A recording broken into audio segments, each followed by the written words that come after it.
दिन भर सीमित दायरे में कारोबार करने के बाद एक्सपायरी के दिन आज है बाजार में आखिरी 1.5 घंटे में मजबूती का माहौल। क्या बाजार 11,100 की तरफ बढ़ेंगे? एक्सपायरी दमदार होगी?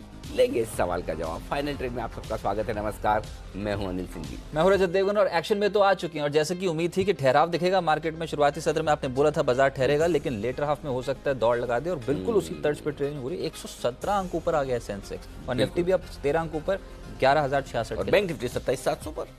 बिल्कुल, तो ये तमाम वो इंडेक्स है जो बेहद दमदार प्रदर्शन करते हुए दिख रहे हैं। जहाँ 10:15 पर हमने छोड़ा था बाजार को कि यहाँ पर अब खरीदारी करने का वक्त आता हुआ दिख रहा है, तब लाल निशान में थे निफ्टी और bank Nifty. Specially bank Nifty 27,615 से 27,700 का हमने जो पहला टारगेट दिया था, इस शो की शुरुआत करते हुए वो टारगेट अब हासिल होता हुआ दिखा है। जो स्टॉप लॉस 27,550 का दिया था वो अभी तक ट्रिगर नहीं हुआ। अब नजर रखिए 27,700 के इसी लेवल पर। अगर 10 मिनट इस लेवल के ऊपर 5 मिनट टिक जाए तो फिर आप 27,750 और 27,800 की तैयारी बचे हुए 1 घंटे के 1.5 घंटे के लिए कर लीजिए। यहाँ से भी एक अच्छी तेजी की संभावना बन सकती है और उसका भी पता अगले 5-7 मिनट में पता चलेगा। तो ये तो आपने स्ट्रैटेजी पहले ही देनी शुरू कर दी, अभी तो बहुत वक्त है। क्योंकि अगर मैं 2:30 बजे तक, 2:45 बजे तक रजत स्ट्रेटेजी दूं और उसके पहले ही भाग जाए तो भागना शुरू हो गया वैसे। बिल्कुल, तो थोड़ी सी देर इंतजार करेंगे, टिकने देते हैं। नजर हमारी बनी हुई है, बिल्कुल बनी हुई है कि कहाँ क्या कुछ एक्शन है। लेकिन आगे बढ़ने से पहले एक्शन आपको बता दें, निचले स्तरों से अच्छी रिकवरी आती हुई दिखी है। 11,050 के पार बैंक निफ्टी निकलता हुआ दिख रहा है। 27,700 के आसपास बैंक निफ्टी है। सेंसेक्स भी सेंचुरी मार्कर ट्रेड करता हुआ दिख रहा है। चीनी कंपनियों को कैबिनेट से राहत मिली है, लेकिन जैसा कि आज सुबह ही हमने कहा था कि खबर आए तब भी बेच दीजिए, खबर ना आए तब भी बेच दीजिए। जो भी हो, आज आपको बेचना है, खरीदना नहीं है। जैसे ही मीटिंग खत्म होती है, ये आखिरी खबर आनी थी, जो ये आखिरी खबर है इलेक्शन के पहले। अब कोई खबर चीनी शेयरों के लिए नहीं आएगी। अब चलेंगे तो सिर्फ और सिर्फ फंडामेंटल बेसिस पर, और उसमें आपको अगले 2-3 महीने मौके मिलेंगे फिर से खरीदने के, तब खरीदेगा। लेकिन मजबूत रुपए से आईटी शेयरों पर दबाव है। इन्फोसिस, विप्रो कमजोर हैं। ऑटो, एफएमसीजी शेयर ये मजबूत है और सरकारी बैंकों में भी माहौल खरीदारी का। चलो, लेकिन बता दें फटाफट से कि इस शो में खास क्या रहने वाला है। एक तो ट्रिगर्स जो बाजार के लिए इंपॉर्टेंट है। हम रोज बताते हैं आपको कि कल जब बाजार खोलेगा तो कौन से ट्रिगर्स मार्केट्स पे इंपैक्ट डाल सकते हैं, काउंटर स्पेसिफिक इंपैक्ट डाल सकते हैं, तो उस पर बात करेंगे। साथ ही साथ खबरों वाले शेयर्स होंगे। आज जिन खबरें, जो स्टॉक्स फोकस में रहे, जहां पर खबरें थी, उनका इंपैक्ट क्या पड़ा प्राइसेस पे, वो बताएंगे आपको। और अरविंद फैशंस की लिस्टिंग है कल, ये इंपॉर्टेंट है आपके लिए जानना कि आखिर एक्सपेक्टेशन क्या है इस लिस्टिंग को लेकर। BTSTT कॉल्स भी होंगी। बाजार के बड़े जानकार टेक्निकल आधार पर बताएंगे कि कौन सी बेहतरीन पिक्स हैं जो बहुत ही शॉर्ट टर्म के लिए आज और कल के लिए सिर्फ आपके लिए चुनी गई हैं। मुनाफा कमाने का बेहतरीन मौका आपके लिए। अनिल जी की स्ट्रैटेजी होगी। हालांकि उन्होंने निफ्टी और निफ्टी बैंक पर स्ट्रैटेजी देनी शुरू कर दी थी शो शुरू होते ही, लेकिन डिटेल में समझेंगे। एग्जैक्ट डायरेक्शन दिया है, डायरेक्शन तेजी का ही है, लेकिन और विस्तार से जानेंगे कि निफ्टी और निफ्टी बैंक पे करना क्या चाहिए, कौन से लेवल्स इंपॉर्टेंट है। साथ ही होगा बैन से बेनिफिट रोज की तरह, कौन से शेयर्स आएंगे बैन लिस्ट में, कौन से होंगे बाहर, इस पे बात करेंगे। सबसे पहले मानसी को जोड़ लेते हैं अपने साथ। इस समय न्यूज रूम से मौजूद है बताने के लिए कौन से इवेंट्स इंपॉर्टेंट है। बताएं मानसी। जी बिल्कुल रजत, निफ्टी बैंक निफ्टी की वीकली एक्सपायरी पर तो नजर है ही। साथ ही 2 कंपनियां आज बोर्ड बैठक करने जा रही है, HDFC लाइफ इंश्योरेंस और साथ ही पावर ग्रिड। दोनों ही कंपनियों की आज बोर्ड बैठक होगी, जहां पर दोनों ही कंपनियां डिविडेंड को लेकर कोई फैसला लेकर आ सकती है। तो ये दोनों कंपनियां फोकस में है। साथ ही विप्रो के 1:3 बोनस इश्यू की आज रिकॉर्ड डेट है। इसके अलावा अगर कल की बात करें, इकोनॉमिक इंडिकेटिव एक्शन है, US में नॉन फार्म पेरोल डेटा आने वाले हैं और खास तौर से बिकवाली का दबाव जो सोने में देखने को मिल रहा है, इस पर कोई इंपैक्ट पड़ता हुआ दिख सकता है। तो बुलियन मार्केट के लिए डेटा काफी अहम है, US नॉन फार्म पेरोल के आंकड़े जो कि कल आने वाले हैं। इसके अलावा लक्ष्मी विलास बैंक की पूंजी जुटाने को लेकर एक बोर्ड बैठक कल के दिन होने जा रही है। मेगमनी ऑर्गेनिक्स की एक बोर्ड बैठक है, जहां पर कंपनी डिविडेंड को लेकर सोच विचार करेगी और साथ ही श्रेय इंफ्रा की भी डिविडेंड पर ही कल के दिन बोर्ड बैठक होने जा रही है। तो ये कुछ इंपॉर्टेंट इवेंट्स हैं जहां पर एक्शन देखने को मिल सकता है। लेकिन फटाफट से अनिल जी एक बार एक्सपायरी पोल भी देख लेते हैं, क्योंकि हमने कल ही बता दिया था कि ये जो लेवल्स हैं ये देश भर के ब्रोकर्स देख रहे हैं, इनको टेक्निकल एनालिस्ट देख रहे हैं। वो बोल रहे हैं कि ये जो 100 अंकों का दायरा है 11,000 से लेकर 11,100, ये नहीं टूटेगा एक्सपायरी वाले दिन ही, और ऑप्शंस राइटर्स का दिन होने वाला है। और ऊपरी स्तरों पर बेट लग रही थी, यानी कि तेजी की संभावना ज्यादा लगाकर बैठे थे। 11,050 से 11,145% जानकार मान रहे थे और डॉट उसी लेवल के बिल्कुल बीचों बीच आके काम कर रहे थे। और मुझे लगता है कि हर बार की तरह, मतलब ज्यादातर एक्सपायरी की तरह, ये वाला आपका पोल भी सही और सटीक साबित होगा। अच्छा, निफ्टी बैंक पे तो वो लेवल्स दिखाई दिए ही नहीं थे सुबह से, लेकिन कल से उम्मीद यही थी कि ये लेवल अगर आएंगे तो ऊपर के ही आएंगे, और वो भी 27,700 से 27,800, जो कि निचले स्रोत से 150 अंक ऊपर की बात हम कर रहे थे। अब वही लेवल्स देखने को मिल रहे हैं। 27,700 से 27,800 के लेवल्स 40% जानकार मान रहे थे कि एक्सपायरी के दिन ये लेवल जरूर एक बार टेस्ट होंगे, और उसी में अब जो कुछ ही समय बचा है एक्सपायरी में, इन लेवल्स के बीचों बीच आगे कामकाज होना शुरू हो गया। चलिए, लेकिन खबरों वाले शेयर्स कौन से ये भी देख लेते हैं। पूजा इस समय हमारे साथ मौजूद हैं। पूजा, बताएं आज खबरें कौन सी थी बाजार में इंपॉर्टेंट? जी, पावर कंपनियां आज चली हैं। कैबिनेट के जो फैसले आए हैं उसके बाद एसजीवीएन, एनएचपीसी देखिए दोनों में ही तेजी है और कैबिनेट के फैसले के बाद ही इन दोनों शेयरों में उछाल देखने को मिला है। और खबर आई है कि बक्सर में थर्मल पावर प्लांट को मंजूरी मिल चुकी है और चिनाब वैली पावर प्रोजेक्ट में एनएचपीसी के निवेश को भी मंजूरी मिल चुकी है और इसके चलते एनएचपीसी करीब 5 से 6% की तेजी दिखा रहा है और एसजीवीएन में भी मजबूती के साथ कारोबार हो रहा है। इसके अलावा एंड्योरेंस टेक्नोलॉजीज भी आज तेजी में है। एचएनआई हिस्से के बेहतरीन सब्सक्रिप्शन के बाद आज शेयर में उछाल है और 4.6 गुना ये हिस्सा सब्सक्राइब हुआ था। आज इस वजह से तेजी दिख रही है एंड्योरेंस टेक में। एलएनटी यहाँ पर भी मजबूती है। कंपनी को ऑर्डर मिले हैं बिल्डिंग फैक्ट्री कंस्ट्रक्शन के लिए, कंपनी को ऑर्डर मिले हैं और लगातार ये ऑर्डर मिलने की खबर एलएनटी के लिए आ रही है। और आज जो मिला है ये तेलंगाना और झारखंड में करीब 2500 से 5000 करोड़ के ऑर्डर एलएनटी के बुक्स में है। तो आज इस वजह से यहाँ पर तेजी देखी जा रही है। पावर ग्रिड कंपनी की बोर्ड बैठक थी जिसमें कि डिविडेंड को मंजूरी मिल चुकी है और 5.83 रुपये प्रति शेयर के डिविडेंड को मंजूरी मिल चुकी है। तो पावर ग्रिड में भी आज एक्शन है। उसके अलावा ब्लॉक डील हुई है आज अंबुजा सीमेंट में जिसमें कि करीब 20 लाख शेयरों का सौदा हुआ है और जो सौदा है 224 रुपये प्रति शेयर के भाव पर देखा गया है। चलिए, तो ये कुछ ऐसी खबरें जहां पर इम्पैक्ट पड़ा स्टॉक प्राइस पे और इसमें इंपॉर्टेंट है पावर ग्रिड जिसने 5 रुपये 83 पैसे के डिविडेंड की अंतरिम डिविडेंड की अनाउंसमेंट 83 पैसे का क्या हिसाब है ये? दिया उन्होंने 5.83। अच्छा, 83 पैसा दिया तो ऐसे इसका मतलब है कि जितना जितना था सारा का सारा ले लिया, मतलब कुछ कैश छोड़ा ही नहीं इनके लिए ना, पूरा का पूरा ले लिया। लेकिन इस बीच 27,700 के ऊपर बैंक निफ्टी टिकने की कोशिश कर रहा है और 11,075 ये है वो लेवल जो आज का हमारा निफ्टी की ट्रेडिंग रेंज का हायर एंड था। नीचे का लेवल 11,000 था, ऊपर का 11,075 एग्जैक्टली उस लेवल तक पहुंच गया है। 11,700 के आसपास 5-7 मिनट और टिकने दीजिए, तब तक मैं डेटा का विश्लेषण करता हूं। डेटा का विश्लेषण अपनी जगह होता रहेगा, लेकिन तब तक बाजार का विश्लेषण, बाजार के लॉजिक का विश्लेषण करने के लिए आशु मदान साहब हमारे साथ हैं ही। शुभम अग्रवाल साहब हमारे साथ जुड़ रहे हैं, वो पूरा डेटा का विश्लेषण करेंगे, वायदा कारोबार के एक्सपायरी के दिन, वीकली एक्सपायरी के दिन, और राजेश पालिया साहब भी। आप सबका स्वागत है। आशु जी, सबसे पहले शुरुआत ये कीजिए, डायरेक्शन दे दीजिए। पहले ट्रेड तो मैं आपसे बाद में लूँगा, पहले बाजार का डायरेक्शन ऊपर ही है ना?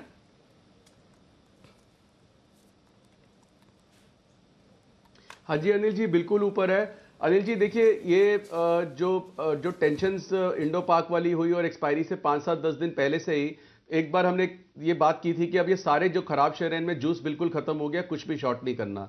तो ये वहां से सिलसिला चालू हुआ। उसके बाद Anil ji expiry combined with जो इंडो पाक टेंशन थी, अनिल जी सारा देश इतने लो लेवल पे पहुंच गया कि किसी का माल नहीं रहा, सबका कट गया, क्योंकि ऐसे लगता था पता नहीं कौन से पोर्टफोलियो पे एयर स्ट्राइक हो जाएगी। और वो बिल्कुल नेचुरल है, नॉर्मल है, वो ऐसा होता है। सो जो मैं लॉजिक बता रहा हूं कि किस वजह से जो तेजी बन रही है और जो बनेगी भी, और डायरेक्शन अभी भी ऊपर है। तो वो जो दोनों चीजें कोइंसाइड कर गई अनिल जी, उससे रोल ओवर इतने कम हुए कि कोई लॉन्ग पोजीशन लेके जाने को तैयार नहीं था। प्लस अनिल जी बहुत सारे स्टॉक्स की टाइम वाइज करेक्शन भी हो चुकी है, प्राइस वाइज करेक्शन भी हो चुकी है, जिनमें से हमने देखा कि मिड कैप्स में। सो अनिल जी जो अब टाइम लगता है वो स्टेबल टू पॉजिटिव लगता है, तो डायरेक्शन अभी भी ऊपर है। लेकिन अनिल जी मुझे लगता है कि बैंक निफ्टी को आउट परफॉर्म करेगा और स्टॉक स्पेसिफिक ज्यादा एक्शन रहेगा। तो मुझे लगता है कि स्टॉक्स में रहना चाहिए। जैसे पहले स्टॉक्स गिर रहे थे, इस वक्त स्टॉक्स ही ज्यादा बढ़ रहे हैं। तो आज मेरे पास अनिल जी 4-5 स्ट्रैटेजी स्टॉक पे भी हैं, निफ्टी पे भी है, और ये वीकली एक्सपायरी शुरू होने के बाद अनिल जी इतनी अच्छी अपॉर्चुनिटीज निकल के आ रही हैं कि आप प्लेन वनीला कॉल पुट्स भी सेल कर सकते हैं और छोटे छोटी अवधि की स्प्रेड्स बना सकते हैं। और पिछले एक हफ्ते में बहुत ही अच्छा रिस्पांस रहा है इस वीकली स्प्रेड्स का। तो आप पहले भी एक बार डिस्कशन कर रहे थे कि वीकली स्प्रेड्स आने से क्या, वीकली ऑप्शन से क्या होगा। अनिल जी लोगों का काम बढ़ गया है, रिस्क कम हो गया है और अच्छी प्रॉफिटेबिलिटी वाले ट्रेड्स बन रहे हैं। तो मैं सारे स्प्रेड शेयर करूंगा सर आपसे, किन किन स्टॉक के बारे में जब भी आप बोलेंगे। I am ready with my list and I am ready with my Nifty strategy. बिल्कुल, एक्चुअली क्या आपके 5-6 स्ट्रेटेजी आएगी, उस पर न तो मेरा नंबर लगेगा न फिर राजेश जी शुभम जी का लगेगा। तो मैं एक काम करता हूँ, सबसे पहले मैं मेरे 2000 तो का बिगुल बजाता हूँ। रजत मेरा बिगुल बजा दीजिए। चलिए, तो कल के 2000 का बिगुल और शो के स्टार्ट में ही अनिल जी बताएंगे एक सौदा जो आपके पोर्टफोलियो में जोरदार कमाई करा सकता है। बिल्कुल लग ही रहा था, जिस तरीके से आपने शो की ओपनिंग करी थी ना, मेरे को लग रहा था ये जो स्टॉक है बहुत पहले आने वाला है। तो मैं इंतजार कर रहा था कि मैं कितना जल्दी, एक मिनट रुकिए पहले, और भागे जा रहा है। बैंक निफ्टी 27,735, जरा नोट कीजिए लेवल, कैश का बैंक निफ्टी का लेवल है 27,735 में। थोड़ा सा 20-25 पॉइंट लेट हो गया हूँ, 27,710 से देर सोच रहा था, लेकिन ये भागने को तैयार है 27,800, 27,850 की तरफ। तो तेजी की तरफ अच्छी, और ये मैं सारे लेवल कैश के दे रहा हूँ आपको, फ्यूचर्स के नहीं। बैंक निफ्टी तेज दौड़ लगाने को तैयार है। आपको स्टॉप लॉस कहाँ लगाना है, हाँ ये समस्या है। मेरे ख्याल से अब 27,700 का ही रखिए, 50 पॉइंट की रिस्क रखिए, ज़्यादा मत रखिए। जिन्हें ज़्यादा सेफ चल रहा है वो 27,600, एक मिनट कल का लेवल देख लो जरा एक बार। हाँ, जिनको छोटा स्टॉप लगाना है वो 27, नहीं छोटा बड़ा छोड़ दीजिए, एक ही आ गया स्टॉप लॉस आ गया 27,675, नोट कर लीजिए, ये स्टॉप लॉस का लेवल है। 27,675 आपका स्टॉप लॉस है। 27,800, 27,850 दो टारगेट के लिए खरीदारी करनी है। प्लस आज 10 की कमाई में सुबह हमने बोला था, तब 27,700, 27,750 दो टारगेट दिए थे। तो सुबह के 10 की कमाई में जो हमने बैंक निफ्टी का कॉल दिया उनके टारगेट आ चुके हैं। अब वो स्टॉप लॉस ट्रेल करते चले। जिन्होंने 27,615-20 के आसपास सुबह कॉल दिया था, आपने अगर 27,615-20 पर खरीदा है, आपका स्टॉप लॉस अब 27,675 है। स्टॉप लॉस ट्रेल कर लीजिए, यहाँ से भी तेजी बनेगी। चलिए 27,675 ये एक स्पॉट के हिसाब से आपको स्टॉप लॉस बताया जा रहा है 27,675 ये स्टॉप लॉस है, और जो टारगेट है वो 27,800 है, और दूसरा टारगेट है 27,850। तगड़ी दौड़ लगा रहा है इस समय निफ्टी बैंक, जोरदार तेजी एक्सिस बैंक में देखने को मिल रही है। पंजाब नेशनल बैंक और बैंक ऑफ बड़ौदा 3% ऊपर आ गए। मुद्दा वही था कि ओएमओ ऑपरेशन शुरू होने वाले हैं और सरकारी बैंक पे नजर रखें। एक बार है ना, इससे पहले अपन सारे कॉल्स लें आशु जी के, फटाफट है ना, एक बार दोनों राजेश जी को और शुभम जी को पूछ लो, क्योंकि फिर आशु जी की लिस्ट है ना चलिए 5-6 स्टॉक की लंबी वाली रे, एक में ना 2-2, 3-3 कॉल ऑप्शन होते हैं, पुट ऑप्शन होते हैं, ध्यान रखना। तो शुभम जी पहले अगर आपको कुछ देना है तो आपको मौका है, सबसे पहले जल्दी से दे दीजिए। अनिल जी, मुझे भी बैंक निफ्टी में ही पार्टिसिपेट करना था। अरे आइए, कॉल स्वागत बना है के आपका। रखा है। अगर आपने क्वेश्चन पूछा होता तो अरे दीदी आइए, हाँ, आप तो बिल्कुल स्वागत बैंक है। निफ्टी मुझे लगता है आज का एक्सपायरी का, हाँ आज का एक्सपायरी तो बहुत अभी कम समय बचा है, बट मुझे लगता है कि नेक्स्ट वीकली एक्सपायरी का 28,000 का कॉल ऑप्शन जो रफली अभी 82 रुपीज के आसपास में ट्रेड कर रहा है, मुझे लगता है उसको खरीदना चाहिए। बिकॉज जिस तरह से बैंक निफ्टी अपने प्रीवियस हाई को रीअटेम्प्ट कर रहा है और आउट परफॉर्मेंस दिखा रहा है निफ्टी के कंपैरिजन में, मुझे लगता है कि यहाँ पे एक अच्छा मूवमेंट एटलीस्ट कल के सेशन में और नेक्स्ट वीक में आता हुआ दिखेगा। तो 28,000 का कॉल ऑप्शन 82 रुपीज पे खरीदे। जो स्टॉप लॉस मेंटेन करना है वो 50 रुपए का है, और अपसाइड में मुझे लगता है 140 रुपए तक का टारगेट ये ऑप्शन में आता हुआ दिखेगा। तो बैंक निफ्टी मेरे तरफ से भी यहाँ पे बाय रिकमेंडेशन होगा। ठीक है, जो अगले हफ्ता यानी कि जो 14 मार्च का है सर, वही वाला ना? बिल्कुल, 14 मार्च का वीकली एक्सपायरी का 28,000 का कॉल ऑप्शन जो 82 के आसपास में ट्रेड कर रहा है उसको खरीदने की राय है। चलिए 140 के आसपास का टारगेट है, 50 रुपीज़ का लगा लीजिए एक स्टॉप लॉस 82 के लेवल पे। 28,000 की कॉल, ये 14 मार्च की कॉल है जो आपको पोर्टफोलियो में रखनी है। राजेश जी आप भी बताएं सर, निफ्टी बैंक पे व्यू बताइए। अभी फिलहाल अच्छी दौड़ लगा रहे हो, 27,750 के पार है ये। जी बिल्कुल, 27,750 के ऊपर मुझे लगता है बैंक निफ्टी 28,000, 28,200 तक का मूव कंटिन्यू रहना चाहिए। तो बिल्कुल बैंक निफ्टी में तो बाय पोजीशन रखना ही चाहिए। और मैं बैंकिंग स्टॉक्स में से एक जो लीडिंग बैंक है HDFC बैंक पे बाय देना चाहता हूँ। यहाँ पे HDFC बैंक में देखें तो एक अच्छा ब्रेकआउट देखने को मिला अभी इंट्राडे बेसिस पे। तो मुझे लगता है ये HDFC बैंक में एक मोमेंटम कंटिन्यू रहेगा। मुझे लगता है 2150 से 2160 तक के टारगेट HDFC बैंक में देखने को मिलेंगे। तो HDFC बैंक करंट लेवल में बाय करना चाहिए। 2105 स्टॉप लॉस होगा और टारगेट होंगे 2145 और 2160 के लेवल सारे कैश के है ना? जी हाँ, कैश के लेवल अनिल जी। चलिए कैश के लेवल है, HDFC बैंक खरीदना है, और शुभम जी ने बैंक निफ्टी खरीदने के लिए बोल दिया है और दिन के हाई पॉइंट पर है सर, ठीक है ना? शुरुआत में स्ट्रैटेजी मिलनी शुरू हो गई और 27,757 के लेवल पे पहुंच गया। आपने आइडेंटिफाई वैसे 27,700 के आसपास 15 के आसपास। हाँ, लेकिन वो बात करते करते अब ये तो ऐसा ही है, देखिए बात करते करते बढ़ भी जाता है, घट भी जाता है, ये तो चलता रहेगा लाइफ में। लेकिन दिन के हाई पॉइंट पर निफ्टी है, दिन के हाई पॉइंट पर बैंक निफ्टी है। 11,077 का हाई पार कर लिया है और अब 11,081 का नया हाई दिन का बनाया है। तो आखिरी 1.5 घंटे में फुल कॉन्फिडेंस के साथ बढ़ना है। पूरे दिन भर का करेक्शन और इस करेक्शन के बाद अब तेजी होती हुई दिख रही है। और आज सुबह भी आपको याद होगा 10:15 बजे जब हम 10 की कमाई के बाद शो खत्म कर रहे थे, तो मैं यही कह रहा था कि अब बचे हुए समय के लिए व्यू तेजी का बना लीजिए, क्योंकि जिस तरह से पहले 1 घंटे में बाजार ने अपने लोज तोड़े नहीं हैं और ऊपर आने की कोशिश करता हुआ दिख रहा है। और क्या लेवल था, 27,615 पर आज सुबह हमारा वो कॉल था बैंक निफ्टी का। तो बहुत ही मजबूत प्रदर्शन बाजार ने किया। आइए अब आशु जी के लिए मैदान है खुला, कोई रोक नहीं, कोई टॉक नहीं। आशु जी, स्टॉक नंबर 1 बताइए सर।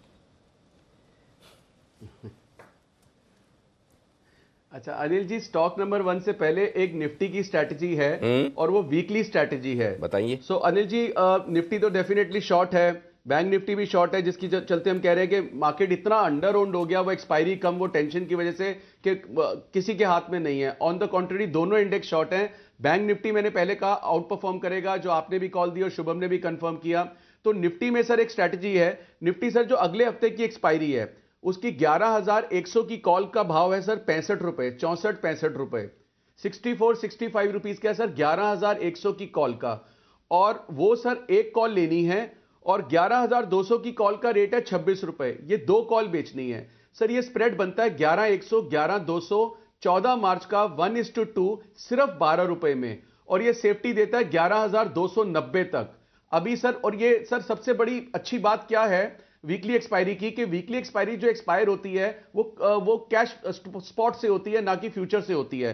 तो अगर आप स्पॉट देखेंगे तो इस वक्त 11,083, 11,083 चल रहा है। यहां से 200 पॉइंट ऊपर तक की सेफ्टी नेक्स्ट 7 डेज के लिए, और आप अगले 100 पॉइंट की रैली में बहुत सेफली पार्टिसिपेट कर सकते हैं। तो मुझे बहुत स्ट्रांगली मेरी कन्विक्शन है, और हमने अपने क्लाइंट्स को ये स्ट्रैटेजी दी है।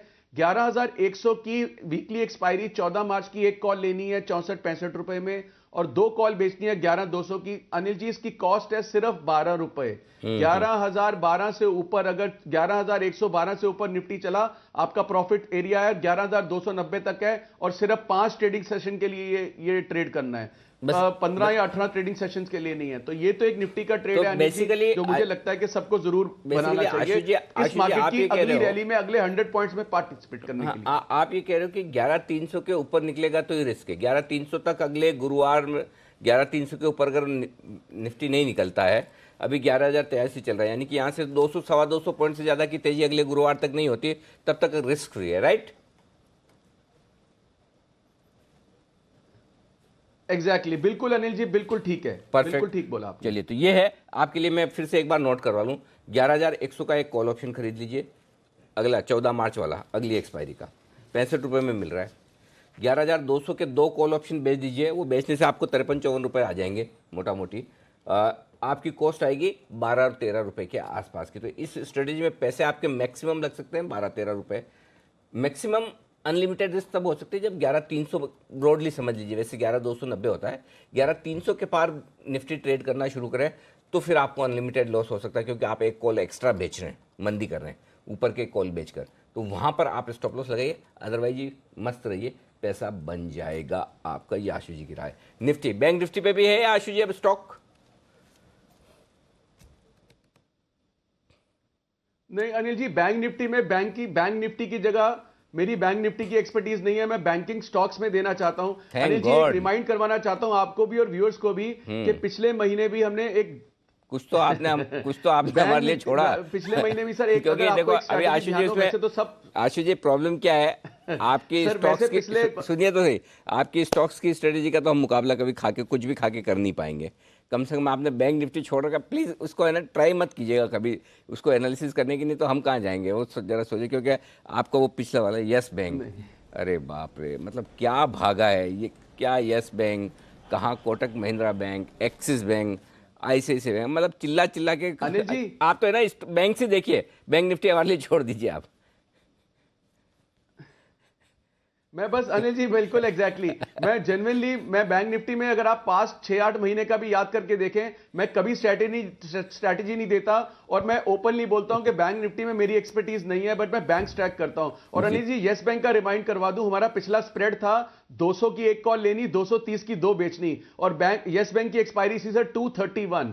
सिर्फ 10 दिन के लिए अगर किसी ने वो पेशेंटली स्प्रेड बनाया सर, पीक प्रॉफिट में बंद हुआ। मैं सर सारे व्यूअर्स को और क्लाइंट्स को ये बोलता हूं कि ये 8-10 दिन का ट्रेड होता है, बोरिंग लगता है और ज्यादा प्रॉफिटेबल नहीं लगता, लेकिन इसमें कितनी बार होता है जैकपॉट हिट करता है। सो अनिल जी, अगर मैं बोल रहा हूं कि बैंक निफ्टी मुझे आउट परफॉर्मिंग लगता है, तो उसमें मैंने 3-4 बैंक्स की, कोटक बैंक, एक्सिस बैंक, इन दोनों की स्ट्रैटेजी बनाई है इस महीने की भी। हालांकि कोटक, आज एक्सिस में एक अच्छी मूव आई, कल हम टीवी आपके साथ नहीं थे, शो था 21 से 725 में प्लेन विनीला बाइंग करवाई, लेकिन वहां से सर 15 बढ़ चुका है। पर ऐसा तो नहीं है कि अब एक्सिस बैंक में पार्टिसिपेट नहीं करना।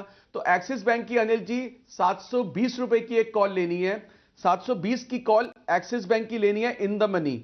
उस एक्सिस बैंक 720 का कॉल का रेट है अनिल जी इस वक्त 29-30 रुपए, 29-30 रुपए में एक कॉल लेनी है, और 760 वाली इसका रेट है सर अराउंड 10 रुपए, ये दो बेचनी है। तो 720, 760, 720, 760, 40 रुपीज के डिफरेंस से 1:2 bull spread in axis bank. Sir इसकी कॉस्ट है सिर्फ 10 रुपए। 720 प्लस 10, 730, 739 का ऑलरेडी फ्यूचर चल रहा है, और इसकी सेफ्टी है सर हमारे को 800 रुपए तक, 790 रुपए तक, 790 तक। तो सर फिर एक्सिस बैंक की रेंज बनानी चाहिए। ये पिछले 3 महीने से Anil ji axis bank, Kotak bank और ये सब आईसीआईसी बैंक के एक रेंज में चल रहे हैं, और consistently by God's grace every spread is profitable, क्योंकि ना ये रेंज के नीचे जा रहा है ना ये रेंज के ऊपर जा रहा है, और इसी रेंज में इस स्प्रेड में सर पैसे आते हैं। तो एक्सिस बैंक की प्लीज नोट कर लीजिए 720, 740, 1:2, cost 10 rupees which mean 730, safe till 790। 740 वाले दो बेचने, 760 वाले नहीं, राइट? 760 वाली सर, 760 सेल करनी है, ओके, डेली 720 है। अच्छा, तो 720 का एक कॉल ऑप्शन खरीदना है। अंदाज से कितने में मिल रहा है आशु जी? सर 30 रुपीज में, 30 में। और 760 वाली कितने में बिक रही है एक कॉल? सर 10 रुपए में बिक रही है, वो दो बेचनी है। हाँ, तो वो 20 हो 20 गया। आ जाएंगे, सिर्फ तो 10 रुपए की कॉस्ट है। 10 रुपए की कॉस्ट में। और कब तक किस लेवल के ऊपर अनलिमिटेड रिस्क बनेगी अपनी? सर 800 रुपए पे, 800 रुपए के ऊपर, 800 के ऊपर जाएगा तो ही अनलिमिटेड रिस्क है। 790 के ऊपर एग्जैक्टली। हाँ 790, अपन 10 रुपए और छोड़ देते हैं। 800 के ऊपर अनलिमिटेड रिस्क है। तो एक्सिस बैंक में तेजी करनी है, 720 का कॉल ऑप्शन खरीदिए, 760 का दो बेच दीजिए। ये है स्ट्रेटेजी, सेम निफ्टी की तरह ही 11100 का खरीदिए, 11200 का दो बेच दीजिए। ये है निफ्टी पर। एक कुछ और स्टॉक्स हैं आशु जी के, वो मैं उनसे पूछूंगा, लेकिन उससे पहले कैबिनेट की जो आज अहम बैठक हुई है, उस बैठक पर प्रकाश प्रियदर्शी हमारे संवाददाता हमारे साथ जुड़ रहे हैं, और उनसे पूछ लेते हैं कि प्रकाश ने उस बैठक में से क्या क्या अहम फैसलों पर गौर फरमाया। प्रकाश बताइए। जी, आज काफ़ी अहम बैठक थी कैबिनेट की, और एक तरीके से औपचारिक आखिरी बैठक थी औपचारिक रूप से एनडीए गवर्नमेंट की। लिहाजा कई बड़े मुद्दे थे, खासकर शुगर सेक्टर के लिए और पावर सेक्टर के लिए। ये दो ऐसे सेक्टर थे जिनके लिए काफ़ी बड़े डिसीजंस हुए हैं। शुगर सेक्टर्स के लिए सबसे बड़ी बात ये थी कि शुगर मिल्स की कमाई बढ़े, एथेनॉल ब्लेंडिंग का जो प्रोग्राम है गवर्नमेंट का उसमें तेज़ी आए, ताकि शुगर मिल्स की जब कमाई बढ़ेगी तो जाहिर तौर पे जो बकाया है किसानों का उसकी अदायगी कर पाएंगे। उसके लिए अतिरिक्त रूप से 3300 करोड़ रुपए का जो इंटरेस्ट सबवेंशन है, ये अमाउंट अप्रूव किया है कैबिनेट ने, जिसमें जो लोन है शुगर मिल्स को देना है वो 12,900 करोड़ रुपए का है। और इसके अलावा जो मोलासिस बेस्ड प्रोडक्शन है उसके लिए करीब 2600 करोड़ रुपए का लोन बैंकों को देना है, जिसके लिए 565 करोड़ रुपए की अतिरिक्त जो इंटरेस्ट सबवेंशन है उसको मंजूरी मिली है। इसके लिए अब पावर सेक्टर में कई तरह के बड़े डिसीजंस लिए गए हैं, और सबसे अहम ये है कि ग्रुप ऑफ मिनिस्टर्स ने जिसका गठन हुआ था, जो स्टेट एसेट है उसके रिवाइवल प्लान को बनाने के लिए कि कैसे इन प्रोजेक्ट्स को रिवाइव किया जाए। 34 ऐसे प्रोजेक्ट्स हैं जिसमें करीब 1,76,000 करोड़ रुपए डूबने के कगार पे है। लिहाजा उस रिकमेंडेशंस को आज कैबिनेट ने अप्रूव कर दिया है कि कैसे इन प्रोजेक्ट्स को रिवाइव किया जाएगा। इसके अलावा वैसे हाइड्रो प्रोजेक्ट्स जिनका जो करीब 25 मेगावाट से ऊपर के हैं, जो बड़े प्रोजेक्ट्स हैं, उनको अब रिन्यूएबल सेक्टर का दर्जा मिलेगा, रिन्यूएबल एनर्जी सेक्टर का दर्जा मिलेगा। इसका मतलब ये है कि डिस्काउंटेड रेट पे उनको लोन मिलेंगे, साथ ही साथ जो रेगुलेशन संबंधी दिक्कतें हैं वो भी दूर होंगी। इसके अलावा एनएचपीसी के लिहाज से एक बड़ी खबर ये है कि एनएचपीसी चिनाब वैली प्रोजेक्ट्स में जो इक्विटी है वो एनएचपीसी इसमें डालेगी। उत्तर प्रदेश के खुर्जा में एक सुपर थर्मल पावर प्रोजेक्ट्स को मंजूरी मिली है। इसके अलावा जो मेट्रो प्रोजेक्ट्स हैं दिल्ली के फेज़ 4, उसमें 3 ऐसे कॉरिडोर्स हैं जिनको मंजूरी मिली है। तो जाहिर तौर पे इंफ्रास्ट्रक्चर के लिहाज से भी कैबिनेट ने इस तरह की मंजूरी दी है। ये बड़े डिसीजंस थे आज कैबिनेट की बैठक में। तो जाहिर तौर पे सरकार जो है अपने आखिरी कैबिनेट में, इसको पावर पैक कैबिनेट कह सकते हैं, जिसमें पावर सेक्टर पर काफ़ी फोकस किया है और साथ ही साथ शुगर सेक्टर को भी राहत दी है। चलिए, पावर और साथ ही साथ शुगर, ये तो जी बिजनेस की खबर थी कि शुगर सेक्टर के लिए कोई बहुत अच्छा पैकेज आ सकता है, और बिल्कुल उसी तर्ज पे 3,300 करोड़ के अतिरिक्त फंड को चीनी मिलों के लिए मंजूरी मिल गई। और साथ ही साथ रडार पर आ गए पावर से जुड़ी कंपनियां, क्योंकि एनएचपीसी यहाँ पर चिनाब वैली पावर प्रोजेक्ट को मंजूरी मिली है, उसमें निवेश की मंजूरी मिली है, और ग्रुप ऑफ मिनिस्टर्स जो रिपोर्ट सौंपी थी पावर प्रोजेक्ट्स के रिवाइवल के लिए, उसको भी मंजूरी मिली है। राजेश जी, एक बार एनएचपीसी देख के बताएं सर, ये स्टॉक अच्छे एक्शन में आज 4% के आसपास का रिटर्न दे रहा है, ये तेजी अभी और बढ़ सकती है या फिर मुनाफा वसूली कर लें जिन्होंने भी पोजीशंस बनाई हो? देखिए रजत जी, आज के मूव के बाद स्टॉक ने जो उसका रेजिस्टेंस था 25-40 पैसा, वो इसके आसपास वहां से इसने सप्लाई प्रेशर देखने को मिला। तो यहाँ से फ्रेश तेजी जो बनेगी वो 25 रुपये 50 पैसे के ऊपर अगर ये स्टॉक निकलता है तो फिर फ्रेश तेजी बनेगी, और जो कि इसको 27 रुपये 80 पैसा और 28 रुपये तक के लेवल दिखा सकता है। सो प्रिसाइसली 25-50 के ऊपर बिल्कुल वापस बाय करना चाहिए। जिस तरीके का ये स्टॉक ने आज बिहेव देखने को मिला है, सो इसका एक मल्टीपल सपोर्ट जोन से स्टॉक ने अच्छा सपोर्ट लिया और वहां से बाउंस दिया है। तो मुझे लगता है 25-50 अगर ये क्रॉस करता है तो 27.50 28 के टारगेट के लिए बाय करना चाहिए। तो करंट लेवल पे अगर किसी का पोजीशन है तो उनको ट्रेलिंग स्टॉप लॉस 24.50 कर लेना चाहिए और होल्ड रखना चाहिए पोजीशन। अच्छा, लेकिन चीनी मिलों को 3,300 करोड़ की अतिरिक्त फंड की मंजूरी तो मिल गई, लेकिन जी बिजनेस पे सुबह ही आपको बोल दिया गया था कि चीनी स्टॉक्स पे कॉशियस रहिए, अगर कोई भी तेजी आज के सत्र में बनती है तो उसमें मुनाफा वसूली कर लीजिए। ये आखिरी खबर होगी इस बार जो कैबिनेट बैठक में एटलीस्ट शुगर के फ्रंट पे आती हुई नजर आएगी, और बिल्कुल उसी तर्ज पे आप ट्रेड्स देखिए। द्वार की शुगर 5% नीचे, दालमिया भारत और धामपुर में भी 3 से 4% के आसपास की गिरावट देखने को मिल रही है, और बलरामपुर चीनी भी 2.5% के आसपास मुनाफा वसूली स्टॉक में देखने को मिल रही है। इनफैक्ट यहाँ पर आशु जी, ये शुगर स्टॉक्स पिछले कुछ दिनों में बहुत अच्छे एक्शन में थे, और रिसर्च गुरुकुल का एक टॉपिक भी था जिसमें बताया गया था कि अच्छी तेजी देखने को मिल रही है क्योंकि इथेनॉल पे फोकस ज्यादा है इन कंपनियों का। ये स्टोरी अगर निचले स्तरों पे फिर से शुगर स्टॉक्स मिल जाते हैं तो आप कंफर्टेबल होंगे दोबारा री एंटर करने के लिए?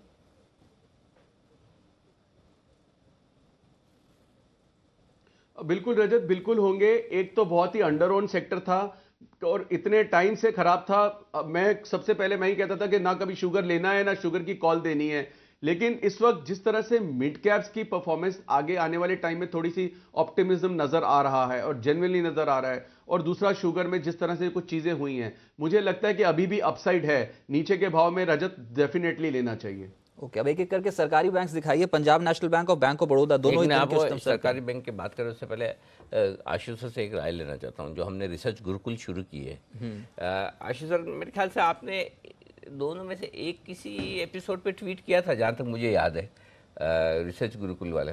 आपने शो देखा है क्या?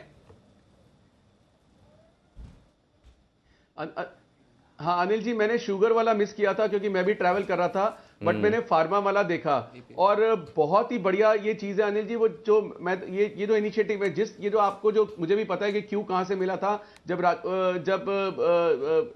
बंसल के साथ आपने वो बजट वाला किया था, उसके बाद से आपको ये आइडियाज आ रहे हैं। बहुत बढ़िया आइडियाज हैं अनिल जी। ये सिर्फ मैं बता रहा हूँ व्यूअर्स और बाकी इन्वेस्टर्स या ट्रेडर्स को नहीं, ये मैं बता रहा हूं सर, बहुत सारे एनालिस्ट को इंक्लूडिंग मी, जो मैंने एडमिट किया था, कितने सारे सेक्टर्स के बारे में नहीं पता। हम बिल्कुल मतलब क्योंकि हम 10 चीजें टारगेट मॉनिटर करते हैं तो 2 अपने आप वैसे ही अपना ज्ञान दे देते हैं कि हम तो 12 के 12 करते हैं 13 में, बट ऐसा होता नहीं है। कोई एक एडमिट नहीं करेगा, लेकिन मैं आपको कर रहा हूं, बहुत सारी चीजें हमें नहीं पता नहीं होती, और इस तरह की रिसर्च से जो बिल्कुल ग्राउंड पे होती है अनिल जी, बहुत बढ़िया चीज की आपने, अच्छी नॉलेज बढ़ती है इससे। बिल्कुल लालच भी बढ़ जाता है। इनफैक्ट ये तो आपने शो कर दिया, एक तो एपीआई पे कर दिया, दूसरा का इससे पहले हमने शुगर पे कर दिया था। इस बुधवार भी एक बहुत तगड़ा शो आने वाला है। नहीं, पर मेरे को पता, मैं बता सकता हूँ, बहुत इंटरेस्टिंग है वैसे, टॉपिक ही बहुत इंटरेस्टिंग है। इस बार है ना आशुष सर, हमने बड़ा इंटरेस्टिंग शो लिया है क्योंकि उसमें काफी मेहनत। जी जी जी आशुष सर बोलिए एक बार। हाँ अनिल जी, मेरे को एक और कॉल भी देनी थी। इनफैक्ट दो और स्प्रेड्स भी हैं, लेकिन स्प्रेड के अलावा अनिल जी एक कॉल है। वैसे मैं फ्यूचर की कॉल कम देता हूं, और कुणाल जी नहीं होते तो मैं बिल्कुल नहीं देता हूं, क्योंकि उनके स्टॉप लॉस के बिना मेरे लिए आगे चलना मुश्किल होता है। नहीं, कोई दिक्कत नहीं। आप शुभम जी, राजेश जी का भी लिमिटेड और फुल इंटरवेंशन ले सकते हैं, कोई दिक्कत नहीं है। हाँ बिल्कुल, आप तो दीजिए बिंदास। बताइए कौन सा कॉल है? नहीं, मैं बिल्कुल, मैं शुभम का अनिल जी, जिस तरह से बैंक निफ्टी मुझे पॉजिटिव लग रहा है, मुझे लग रहा है कि एक बैंक जो थोड़ा सा अंडर ओन था और जो थोड़ा साइड था, वो है इंडोसिंड बैंक। मुझे लगता है इंडोसिंड बैंक भी सर यहां से ना, इसमें कोई स्ट्रैटेजी नहीं, इसमें फ्यूचर लेना चाहिए, बट मुझे इसमें शुभम से ऑब्वियसली जेन्युइनली वो चाहिए एडवाइस कि इसका स्टॉप लॉस अगर लेना चाहिए और डेटा क्या कहता है। सो आई थिंक मुझे लग रहा है कि हमारा सबका ध्यान एक्सिस पे, आईसीआईसीआई पे, बाकी पे भी, कोटक की भी स्ट्रैटेजी मैंने देनी है सर, सब पे है, बट मुझे लगता है कि इंडोसिंड बैंक में भी एक मूव पॉसिबल लगती है आने वाले टाइम में। और ये इसका जो पैटर्न है ना, बिल्कुल जो डीवीज की तरह पिछले महीने में हमने देखा था ना अनिल जी, जब आपने कहा था किसी के रडार पे नहीं है और ये बाद में आ जाएगा, और हमने इतनी अच्छी मूव देखी। सो मुझे कहीं ना कहीं उस तरह का पैटर्न है, जैसे आप भी कभी कभी सुबह के शो में कहते हैं कि इस तरह का पैटर्न मुझे सेम उसमें नजर आ रहा है, तो मुझे इंडसइंड में आ रहा है। तो आई थिंक बट मेरा कॉन्फिडेंस और गेन हो जाएगा अगर शुभम मुझे इसका राइट स्टॉप लॉस दे दें, क्योंकि स्टॉप लॉस बहुत इंपॉर्टेंट है। और अब तो कुणाल जी सर हमारा प्यार बांटने के लिए उनका बेटा आ गया है, तो कम से कम चार्ट्स तो हमें ही मिलेंगे ना थोड़े टाइम के बाद, तो चार्ट्स भी उनके साथ शेयर करेंगे। बिल्कुल, ये बात तो सही है कि अब जितना कुणाल जी आपको डिनर पे ले जाया करते थे शायद अब वो कम हो जाए। चार्ट के लेवल तो बता देंगे लेकिन डिनर पे ले जाना कम हो जाएगा। घर पे बेबी सिटिंग भी करेंगे अब शाम को। आज भी देखिए बेबी सिटिंग कर रहे हैं, आज आए नहीं आखिरी वाले शो में, कल सुबह फिर से आपको सुबह मिलेंगे। लेकिन शिवम जी बताइए, इंडसइंड बैंक खरीद लेना आशु जी, कोई दिक्कत तो नहीं? बिल्कुल अनिल जी, इनफैक्ट आशु जी से मेरी बहुत बार बात होती रहती है, बिकॉज हमारा विचार बहुत सारे स्टॉक में मिलता रहता है। तो मुझे लगता है कि दोनों का जो थॉट प्रोसेस है वो बहुत सिमिलर है। तो मैं इसमें छोटे ट्रेडिंग टारगेट नहीं दूंगा, बिकॉज मुझे लगता है इंडसइंड इनफैक्ट मेरे रडार पे भी था, और मुझे लगता है एक रिवर्सल जो कि कोई स्पॉट नहीं कर रहा है अभी तक, बट एक बड़ा रिवर्सल यहाँ पे प्ले आउट हो सकता है। जिस तरह से बैंक निफ्टी न्यू हाई की तरफ जा रहा है, ये जो अंडर परफॉर्मिंग स्टॉक रहा है काफी समय से, उसमें अगर हम देखें 3-4 दिन पहले काफी लॉन्ग बिल्ट हुए थे, उसके बाद एक टेम्पररी कंसोलिडेशन है, और मुझे लगता है एक बड़ा मूव के लिए अब ये तैयार हो चुका है। तो मैं थोड़ा सा पोजिशनल टारगेट दूंगा यहाँ पे, बिकॉज आशु जी को जनरली थोड़ा पोजिशनल ट्रेड लेने में ही इंटरेस्ट रहता है। मुझे लगता है 1650 का टारगेट यहाँ पे आता हुआ दिखेगा, और 1500 का स्टॉप लॉस भी अगर हम लगाएंगे तो वो काफी सेफ है, बिकॉज जिस लेवल से लॉन्ग बिल्ट होना शुरू हुआ था वो लेवल 1500 के आसपास है। तो अब वहां तक गिर पाना बहुत डिफिकल्ट है स्टॉक के लिए। तो मैं पूरा तरह से इसमें अग्री करूंगा कि इंडसइंड बैंक खरीदना चाहिए। 1500 का स्टॉप लॉस रखें, अपसाइड में 1650 एग्रेसिव टारगेट है, बट वो आता हुआ दिखेगा। ठीक है आशु जी, 1650 का एग्रेसिव टारगेट आपके लिए, ये ठीक है, चलेगा ना? अनिल जी बहुत बढ़िया, आई थिंक बहुत बढ़िया, ये रिस्क रिवॉर्ड बहुत फेवरेबल बताइए शुभम ने। सो आई थिंक ये भी सारे सब लोगों को समझना चाहिए, और ये स्टॉप लॉस स्टिक रखना चाहिए, और ये अगर ये ट्रेड भी काफी फ्रूटफुल हो सकता है अनिल जी, क्योंकि ये किसी के रडार पे नहीं है, और अभी ये सडन मूव भी इसमें आ सकती है। हाँ, सडन मूव आ सकता है। सडन मूव एक और स्टॉक में आ सकता है जो नितिन जी के रडार पे आ रहा है। नितिन जी ऑप्शन वाले आने की जल्दी में, और नितिन जी मैसेज कर रहे हैं कि आज मुझे जल्दी से ले लो। हाँ, वही बात है ना, जैसे आपने किया था वैसे नितिन हाँ, जी करना आज चाहते हैं जैसे कि बाजार एकदम से मोमेंटम आज ये में बाजार का जो मोमेंटम है, और वो कह रहे हैं कि मुझे भी कुछ बैंकों पे राय देनी, तो बैंकों में आप बने रहिए बिल्कुल चुस्त दुरुस्त। नितिन जी आ रहे हैं, उससे पहले एक स्ट्रेटेजी आशु जी और दे दीजिए आप अपनी।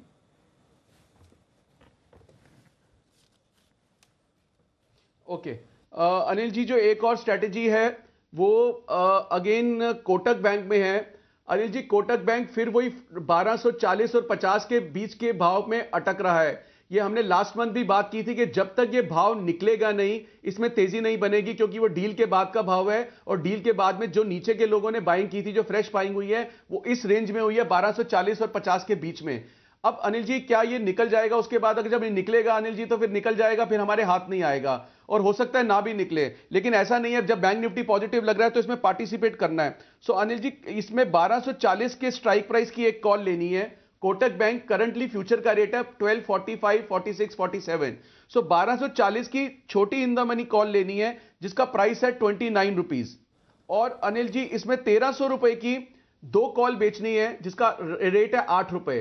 तो 16 रुपए आ जाएगा। आप 29 रुपए लगाएंगे, 16 रुपए वापस मिलेंगे, 13 रुपए। सो 1240 प्लस 13 रुपए की कॉस्ट में 1253 पे एक तरह का फ्यूचर है आपका, कोटक आपका स्टैंड हो जाता है। और इसकी सेफ्टी अनिल जी बहुत दूर तक है, 1340 तक। तो अभी जो 1240 से लेके 1340 तक ये ट्रेड बिल्कुल सेफ है। और अगर कोटक बैंक में 40-50 रुपए की मूव अगले 5-7-10 दिन में मिलती है, तो ये ट्रेड प्रॉफिटेबल है। अनिल जी, यही रेंज में पिछले 3 महीने से मैं ट्रेड बना रहा हूं, यही कोटक बैंक, कभी 1220, कभी 1240, कभी 1200 और 1300 की बेच के, और हर महीने प्रॉफिटेबल ट्रेड रहा है। कोई भी ऐसा मंथ नहीं जिसमें प्रॉफिट नहीं आया कंसिस्टेंटली, इसमें एक्सिस बैंक में और इवन आईसीआईसीआई में। तो मुझे लगता है कोटक का ये स्प्रेड भी, अनिल जी, ये सारे के सारे ट्रेड, ओवरऑल सिचुएशन भी हमें सबको पता है, कुछ ना कुछ ऊंच नीच जरूर होता रहेगा, लेकिन अगर एंड में आप सही हैं तो आप सही कंक्लूड होंगे, क्योंकि आप ऑप्शन स्प्रेड के साथ तसल्ली से बैठे हुए थे।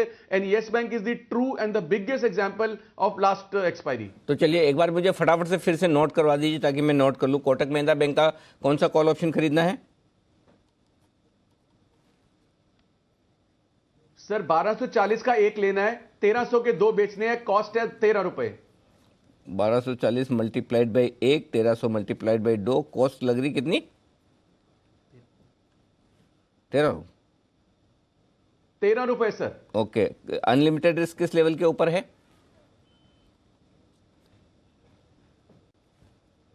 1340 के ऊपर सर। 1340 के ऊपर। चलिए, तो ये कोटक महिंद्रा बैंक का कॉल ऑप्शन खरीदने की राय नितिन जी के भी आने की तैयारी है। स्वागत बिगुल के साथ किया जाएगा, लेकिन उससे पहले राजेश जी से मैं एक सवाल लेना चाहता हूं, क्योंकि चूंकि एक्शन तो आज बैंकिंग शेयरों में भरपूर है, लेकिन बैंक ऐसा नहीं कि सारे प्राइवेट भाग रहे हो। भले हमारी लिस्ट में HDFC बैंक का और राजेश जी ने बोला है, इंडसइंड बैंक बोला है, कोटक बोला है, लेकिन सरकारी बैंकों में भी एक्शन भयंकर होता हुआ दिख रहा है। इलाहाबाद बैंक 4.5% ऊपर, PNB 4% ऊपर, bank of Baroda, syndicate, OBC, लंबी लिस्ट है। राजेश जी, एक ही खरीदने देंगे हम आपको, सारे नहीं लेने देंगे, सिर्फ एक। वो कौन सा है सरकारी बैंक जो आप खरीदेंगे? PNB अनिल जी, PNB खरीदेंगे बिल्कुल। इसमें जिस तरीके का बेस फॉर्मेशन हुआ और कंटिन्यूस हम लॉन्ग पोजीशन बिल्टअप होते हुए देख रहे हैं स्टॉक में, मुझे लगता है ये स्टॉक यहाँ से 92 से 95 तक का मूव बहुत जल्दी दिखाएगा। तो PNB बिल्कुल बाय करना चाहिए। यहाँ से भी करंट लेवल पे 75 पैसा के आसपास ट्रेड कर रहा है, 85 रुपीज। सो मुझे लगता है यहाँ से बाय करना चाहिए। 82 रुपीज स्टॉप लॉस रख के 92 और 95 के टारगेट के लिए PNB बहुत प्रॉमिसिंग लग रहा है यहाँ से। कोई याद इन्होंने बोला था कि 70 के नीचे नहीं जाएगा PNB, एक बार 73 के आसपास था उस दिन। राजेश जी, आप ही से बात हो रही थी उस दिन, आपने बोला था 70 के नीचे नहीं जाएगा सर। उसके बाद से वन वे ट्रैक पे चल पड़ा है ये स्टॉक। जी हाँ रजत जी, बिल्कुल। और मुझे याद है रजत जी, एक और बुल कॉल स्प्रेड भी हमने लास्ट शो में डिस्कस किया था जेट एयरवेज पे, राइट? बताइए। तो उसमें भी हमने 240 का कॉल ऑप्शन लॉन्ग किया है और 260 का कॉल ऑप्शन राइट किया है। तो वो बुल कॉल स्प्रेड भी अभी प्रॉफिट में है और मुझे लगता है होल्ड करना चाहिए। जिस तरीके का एक्शन अभी कुछ समय पहले हमने जेट में देखा है, मुझे लगता है जेट एयरवेज यहाँ से 260-270 की रेंज में जाएगा।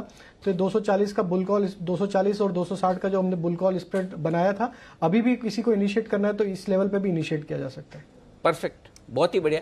चलिए, यहाँ पर जेट एयरवेज भी बड़े ब्रेकआउट के लिए तैयार हो रहा है। आइए अब बजाते हैं बिल्कुल नितिन जी के लिए। आगे हैं नितिन जी ऑप्शन वाले।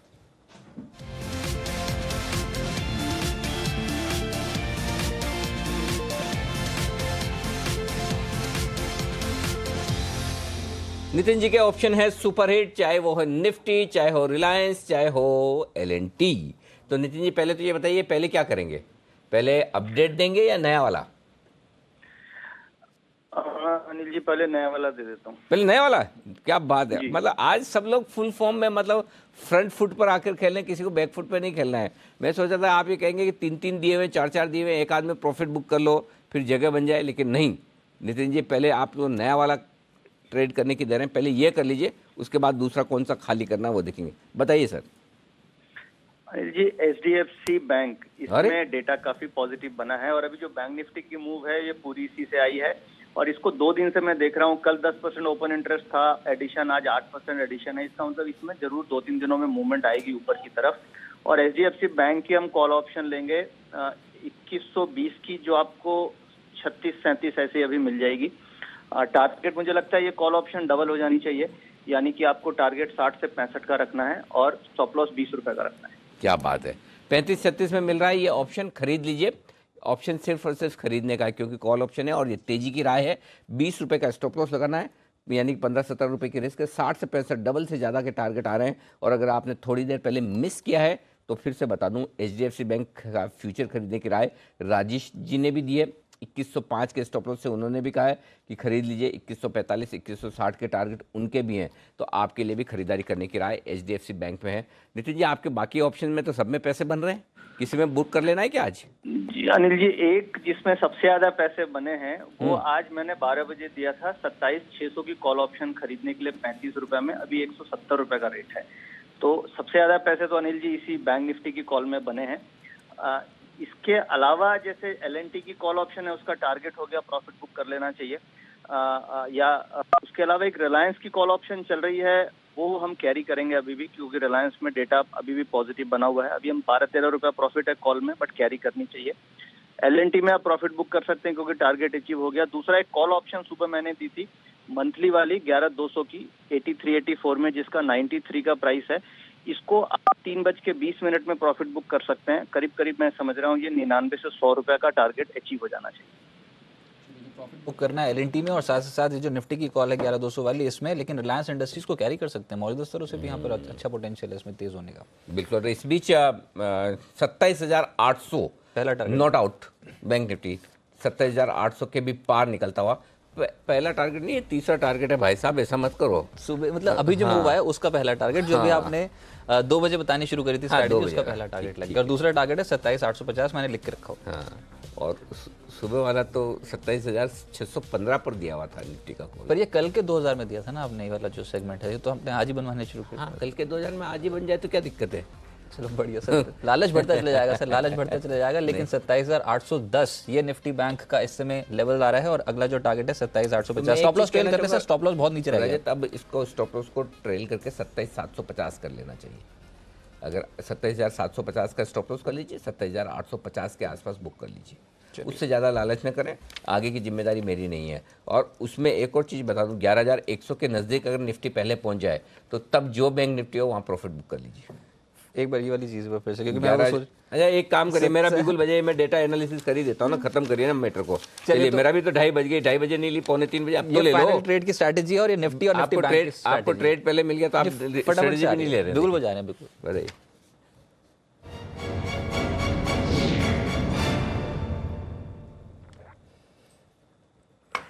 चलिए भी आप रुकिए, अभी पहले इंटरनेशनल मार्केट देखते हैं। हालांकि पहले तेजी बन चुकी है निफ्टी और निफ्टी बैंक पर, लेकिन इंटरनेशनल क्यूज इंपॉर्टेंट है। हाँ, ये जो पेरोल का आंकड़ा आना यूएस में, ये भी बहुत इंपॉर्टेंट है आज के सत्र में। उससे पहले हल्का दबाव है फ्यूचर्स में, 1/4% के आसपास डाउ जोन्स फ्यूचर्स नीचे है, 80 पॉइंट की गिरावट है, और नैस्डैक फ्यूचर में भी 18 पॉइंट्स की गिरावट देखने को मिल रही है।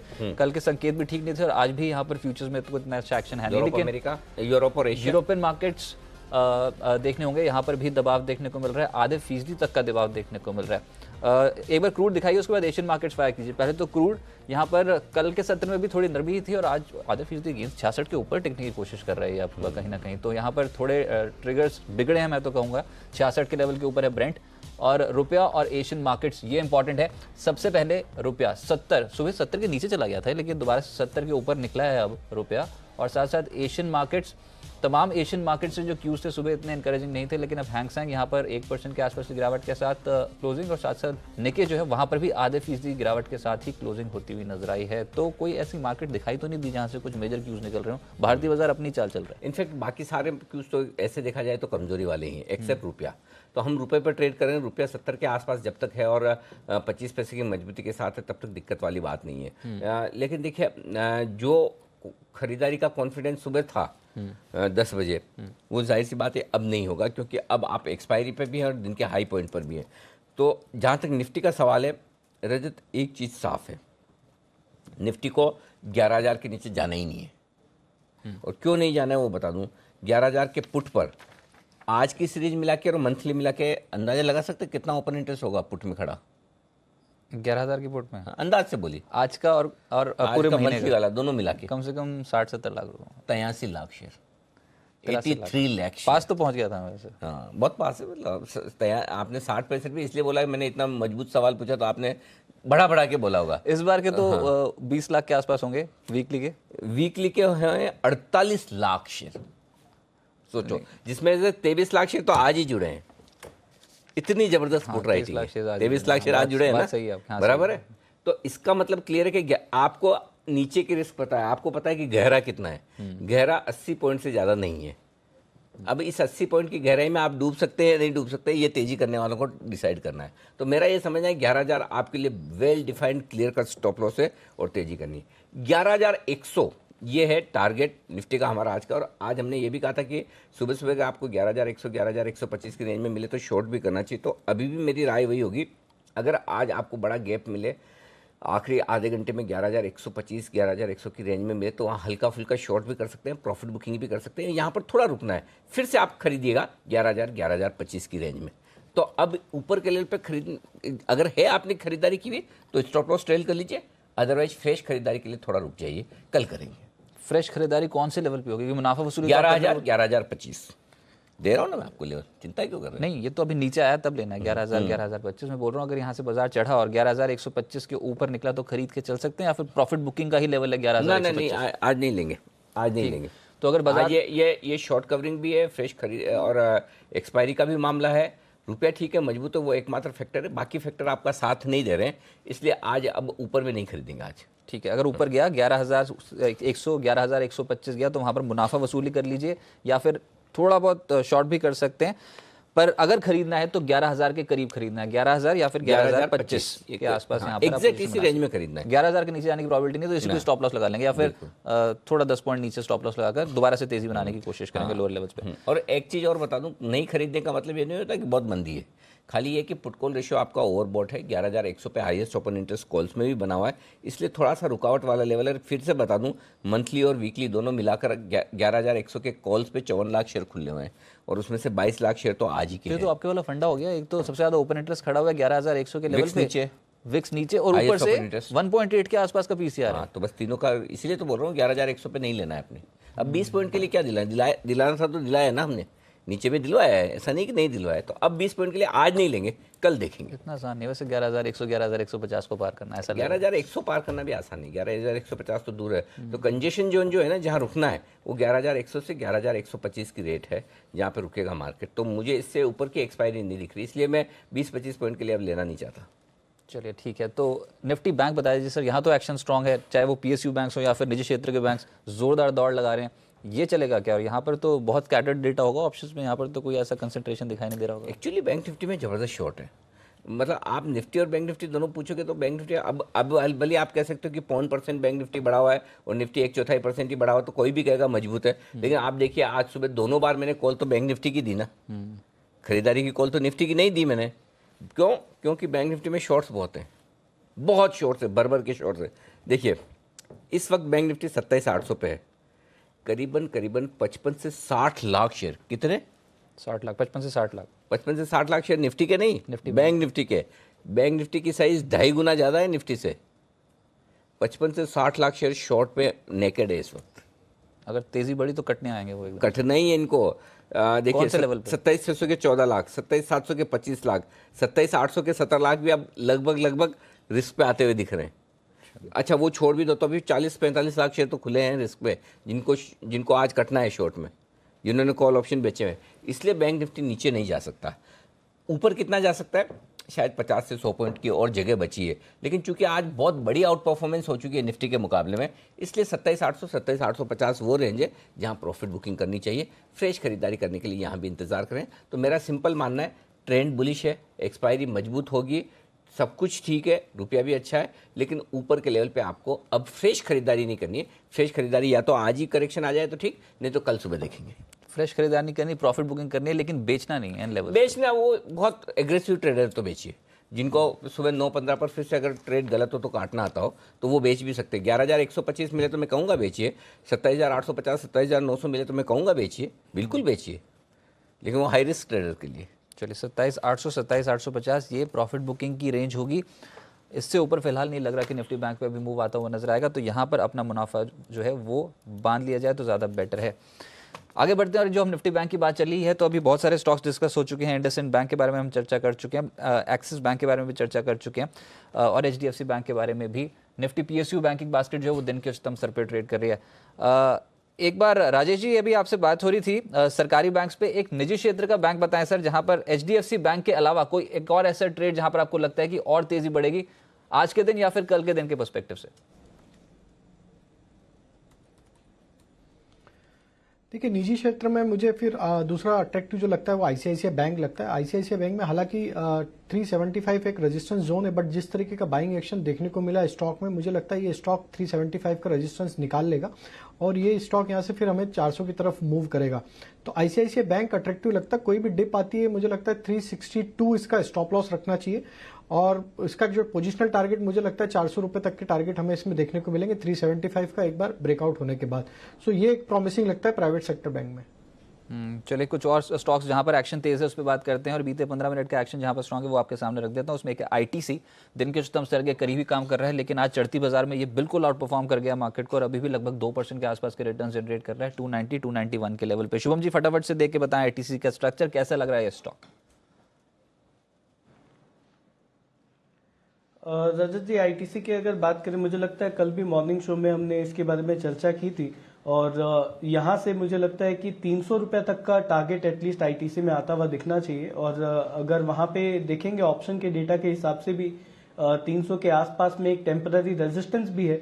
तो मुझे लगता है कि जिन्होंने भी कल ट्रेड बनाया है और अगर करंट लेवल पे भी आप ट्रेड बनाना चाहते हैं तो दोनों के लिए ही स्टॉप लॉस 287 का होगा और अपसाइड में 300 रुपये तक के टारगेट यहाँ पे आते हुए दिखेंगे। तो काफी स्ट्रांग मूव है, बने रहना चाहिए 287 के स्टॉप लॉस के साथ। साथ ही साथ हाउसिंग फाइनेंस कंपनियों का दिन नहीं आज, कल अच्छी तेजी में थे लेकिन आज मुनाफा वसूली देखने को मिल गई दोनों में, डीएचएफएल और साथ ही साथ इंडिया बुल्स हाउसिंग फाइनेंस, दोनों पे ही दबाव देखने को मिला। राजेश जी, तकनीकी तौर पर अच्छी खरीदारी हुई थी बीते कुछ दिनों में, कंफर्टेबल होंगे लोअर लेवल्स पे दोबारा खरीदने के लिए या फिर अवॉइड करेंगे दोनों स्टॉक्स को? देखिए, इंडिया बुल हाउसिंग फाइनेंस में जिस तरीके का सेलिंग हमने लास्ट 2 सेशन में, आज के सेशन में और पिछले सेशन में देखा, मुझे लगता है थोड़ा सा और यहाँ से गिरावट देखने को मिलेगी जो कि इसको स्टॉक को 690 685 के जोन में ले जा सकता है। सो अभी वेट करना चाहिए इंडिया बुल हाउसिंग फाइनेंस में। और अगर किसी को शॉर्ट इनिशिएट करना है यहाँ से तो करंट लेवल से शॉर्ट अगर बनाते हैं तो उसका स्टॉप लॉस होगा 730 का और मुझे लगता है 700 के नीचे आएगा स्टॉक और यहाँ से फिर 685 इसका स्ट्रॉन्ग सपोर्ट जोन है, वहां पे अगर आता है तो वहां बाइंग की जा सकती है स्टॉक में।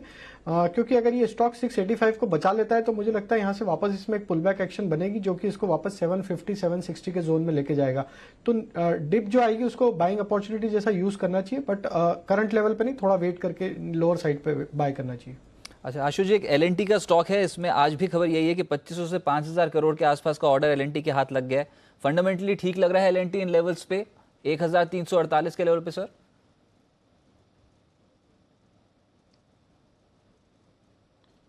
सबसे इंपॉर्टेंट चीज है रजत, फंडामेंटली जो 1300 रुपए का ऐसा एक स्ट्रॉन्ग रेजिस्टेंस था जो बजट के दिन का टॉप था और 1310-15 के भाव का, वहां से हमने ऑलमोस्ट इसमें 100 रुपए की करेक्शन देखी थी। उस भाव को वापस काट के जिस तरह से खड़ा हो गया है, अब ये बिल्कुल डेफिनेटली स्ट्रॉन्ग काउंटर हो गया है। छोटा मोटा डिप आए तो लेके चलना चाहिए, अब ये स्ट्रॉन्ग हैंड्स में चला गया है। सो मुझे लगता है कि इसकी अपसाइड अब यहां से डेफिनेटली बनेगी और अगर किसी को स्टॉप लॉस रखना है तो वही 1300-1310, अगर वो नहीं कटता तो ये स्ट्रॉन्ग काउंटर रहेगा और ऊपर के लेवल भी देख सकता है। इसमें भी इसमें स्प्रेड बनाया जा सकता है 1:1 अगर किसी को फ्यूचर नहीं लेना।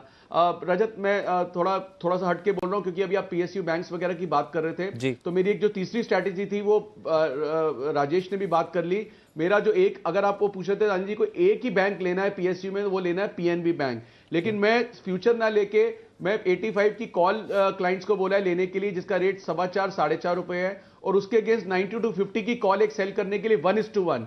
पीएनबी का स्प्रेड है 1:1, 3 रुपए की कॉस्ट में बनता है 85 की कॉल का। लेवल भी राजेश ने दिया 92.5 से 95 रुपए तक जा सकता है, मेरा भी वही लेवल है। तो एक बैंक लेना है, वो पीएनबी लेना है। और अगर पेयर ट्रेड करना है इसमें रजत पेयर ट्रेड भी कर सकते हैं। अगर किसी को पीएनबी का फ्यूचर लेना है तो उसके against almost similar lot size है यूनियन बैंक का, यूनियन बैंक शॉर्ट कर सकते हैं और पीएनबी लॉन्ग कर सकते हैं। ये एक पेयर ट्रेड भी बनाया जा सकता है रजत। तो ये एक मेरी कॉल थी जो रह गई थी, I thought I share it with you. And ये जो तेज मतलब इसके ऊपर जो प्रॉफिटेबल होगा स्ट्रैटेजी में, ये 88 के ऊपर रणनीति पंजाब नेशनल बैंक में अगर मैंने 1:1 बना लिया, 85 की कॉल खरीद के 92.5 की बेच दी, तो एक्सपेक्ट करूं 88 के ऊपर प्रॉफिटेबल हो जाएगी?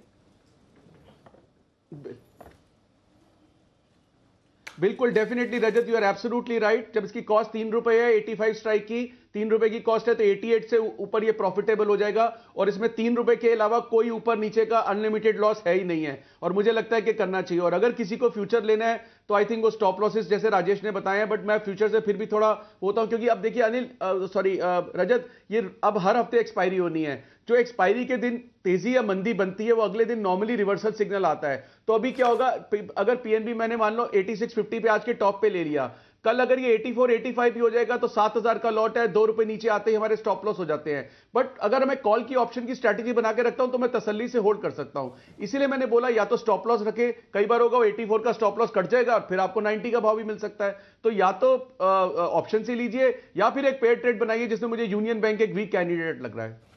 यूनियन बैंक बेचना है, पंजाब नेशनल बैंक खरीदना है, ये स्ट्रैटेजी कमाल की। इनफैक्ट पंजाब नेशनल बैंक अब 2 हो गई हैं, एक तो राजेश जी की भी और साथ ही साथ आशुष जी ने भी मोहर लगा दी। सब बैंक चलेंगे भाई साहब, बैंक निफ्टी जो चल रहा है तो रुकने वाला कुछ भी नहीं है, सबके सब चलने वाले हैं। 11,090 के नज़दीक पहुंचा है निफ्टी और वहाँ से थोड़ा सा नीचे आया, थोड़ा सा, कोई खास नहीं, 15-20 पॉइंट नीचे आना नहीं होता, हल्का सा कमज़ोर हुआ है। लेकिन एक स्टॉक जो कमज़ोर हुआ है 2 दिनों की अच्छी तेज़ी के बाद, वो है DHFL।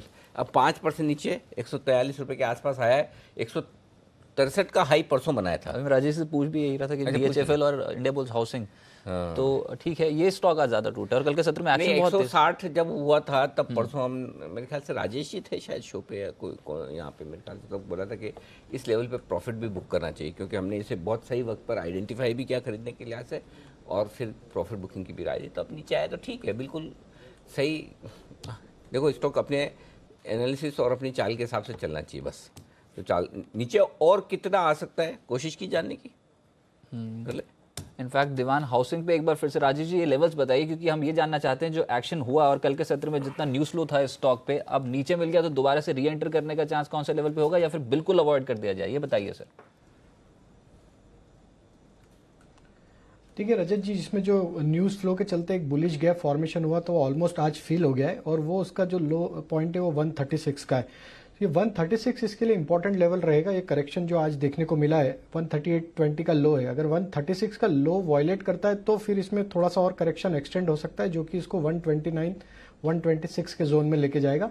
सो अभी एज ऑफ नाउ 136 का लेवल हमें वॉच करना चाहिए। अगर वो टूटता है तो फिर तो और 5-7 रुपए की और गिरावट इसमें देखने को मिलेगी। 126 के आसपास इसमें मुझे लगता है कि वापस बाइंग आएगी स्टॉक में, क्योंकि जिस तरीके का बेस फॉर्मेशन उस लेवल पे हुआ है, मुझे लगता है वहां से वापस एक पुल बैक एक्शन 126 के आसपास से बनेगी। तो अभी करंट लेवल पे अवॉइड करना चाहिए, 136 का लेवल देखना चाहिए। अगर वो टूट जाता है तो फिर लोअर साइड पे 126 के आसपास ही इसको वापस बाय करना चाहिए। ओके लेकिन इस बीच एक स्टॉक है जिसकी लिस्टिंग का बेसब्री से है लंबे समय के लिए आपको इंतजार, वो है अरविंद फैशंस। यहाँ अरविंद लिमिटेड का जो डीमर्जर हुआ है उसमें से 2 कंपनियां तो हो चुकी, लिस्ट तीसरी होने वाली है कल।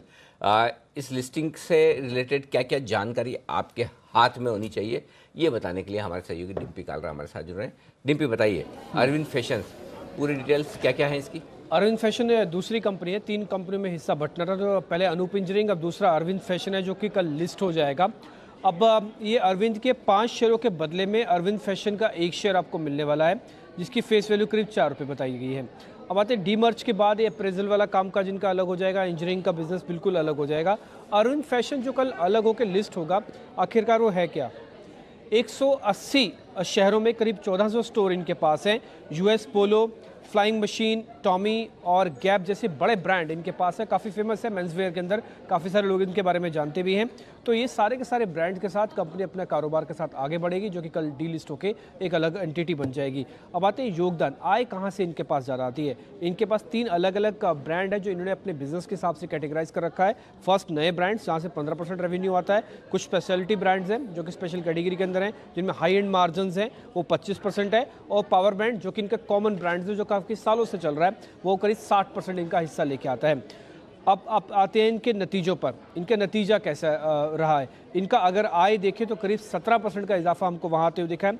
कामकाजी मुनाफा पिछली बार के नतीजों के अंदर 19% बढ़ा और मुनाफे के अंदर भी करीब 98% की हमको ज़बरदस्त ग्रोथ आते हुए दिखी है। कुल मिला के ये कह सकते हैं कि हर बार एक अच्छी बढ़त इन्होंने अपने नंबर्स में दिखाई है। पहले कंसोलिडेट होकर आते थे, अब आपको अलग दिखेंगे। मैनेजमेंट ने भी कोई गाइडेंस दी है। मैनेजमेंट का ये मानना है कि हर साल वो अपने मार्जिन्स में 1% का सुधार करेंगे।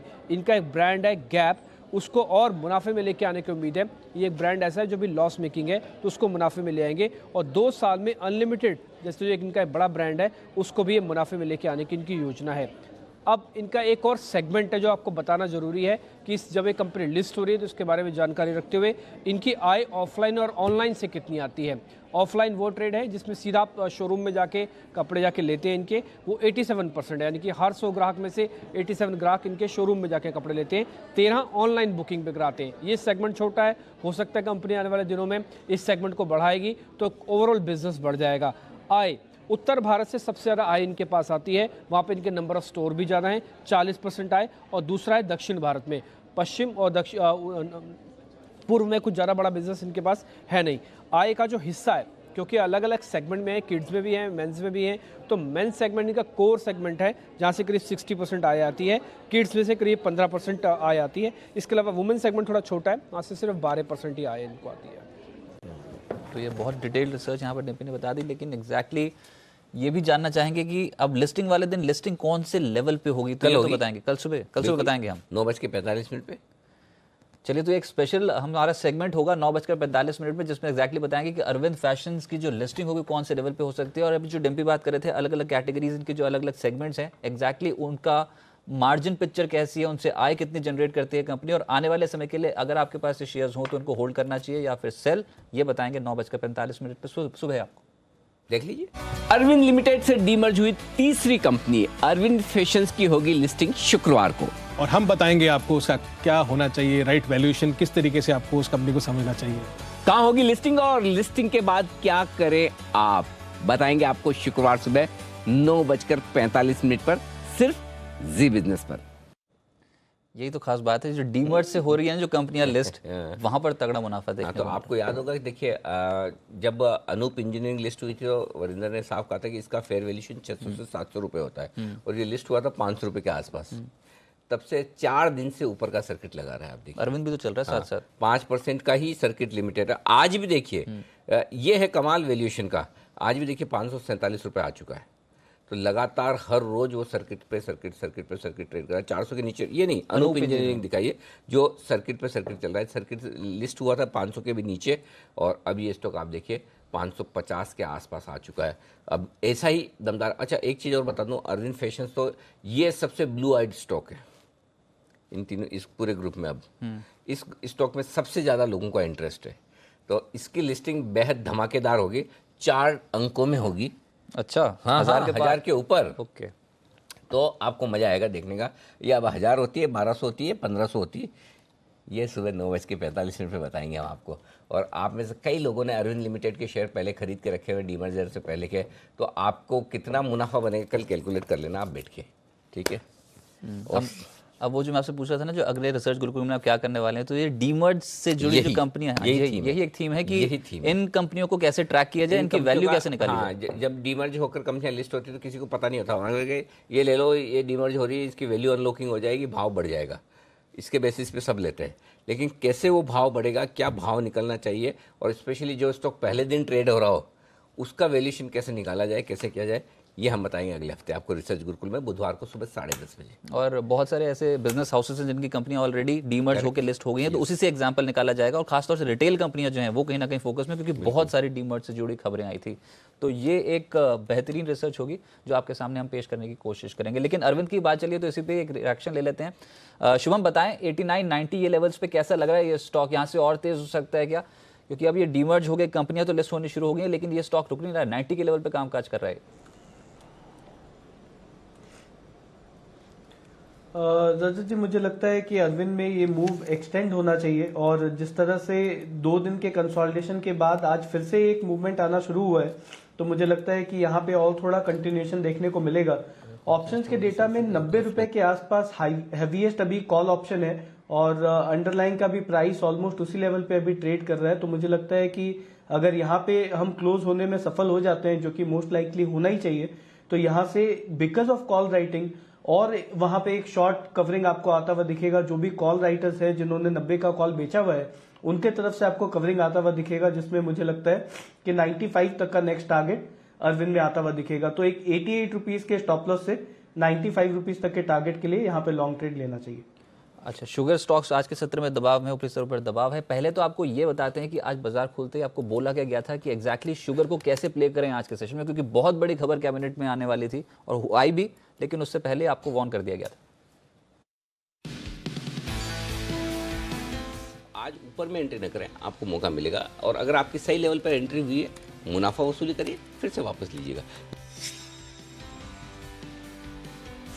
दिख रहा है चीनी कंपनियों को कैबिनेट से राहत मिली है, लेकिन जैसा कि आज सुबह ही हमने कहा था कि खबर आए तब भी बेच दीजिए, खबर ना आए तब भी बेच दीजिए, जो भी हो आज आपको बेचना है, खरीदना नहीं है, जैसे ही मीटिंग खत्म।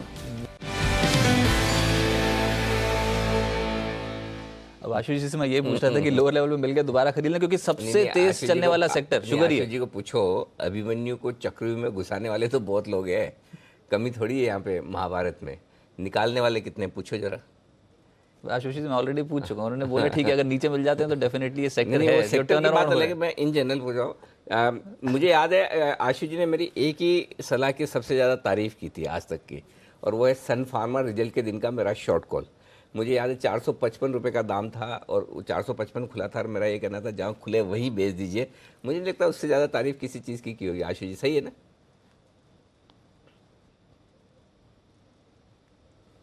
नहीं अनिल जी, वो मतलब बहुत सारी, ऐसा नहीं है बहुत सारी चीजों की तारीफ की है अनिल जी, लेकिन वो बिल्कुल ये था क्योंकि मुझे ऐसे लग रहा था कि मैं मतलब जिटरी हो रहा था और इचिंग हो रही थी कि मुझे टीवी पे जाना है, और बिल्कुल मेरे वर्ड्स आपने बोल दिए और पकड़ के। बस यही चीज है अनिल जी, जो आपने बात बोली ना, जो कई बार मुझे सब कहते हैं कि आप मंदी की बात करते हो या मंदी में, ये चक्रव्यूह वाली बात ही वही है सर। ये सब डालने के लिए सब होते हैं। अब कई बार आपने म्यूचुअल फंड की मुझसे बात की, सर म्यूचुअल फंड के फंड मैनेजर का कभी भी आप कॉन्फ्रेंस कॉल देखना, अभी लेना है 11,100 पे भी लेना है, 300 पे भी लेना है, 10,800 पे भी लेना है, 10,000 पे तो लेना ही लेना है। बेचना कब है नहीं बताते सर, बड़े से बड़े लोग भी। सो आई थिंक ये चक्रव्यूह वाली जो आपने बात की ना, ये बहुत ही इंपॉर्टेंट चीज है सर। ये घुसाने वाले बहुत आ जाते हैं, निकालने के लिए बहुत जरूरी है। अनिल जी एक सेक्टर के लिए मैं भी बोल रहा हूं, फार्मा, मैं थोड़ा सा सर्कमस्पेक्ट हूं, इंक्लूडिंग सन फार्मा भी सब लोग कॉल दे रहे हैं, बढ़ गया है। शॉर्ट के लिए नहीं बोल रहा, जैसे अभी आपने एक बहुत अच्छी बात की कि लेना नहीं है, इसका मतलब ये नहीं कि बेचना है, थोड़ा नीचे लेना है। और ऐसी औरो फार्मा भी मुझे सर थोड़ा सा नीचे लगता है,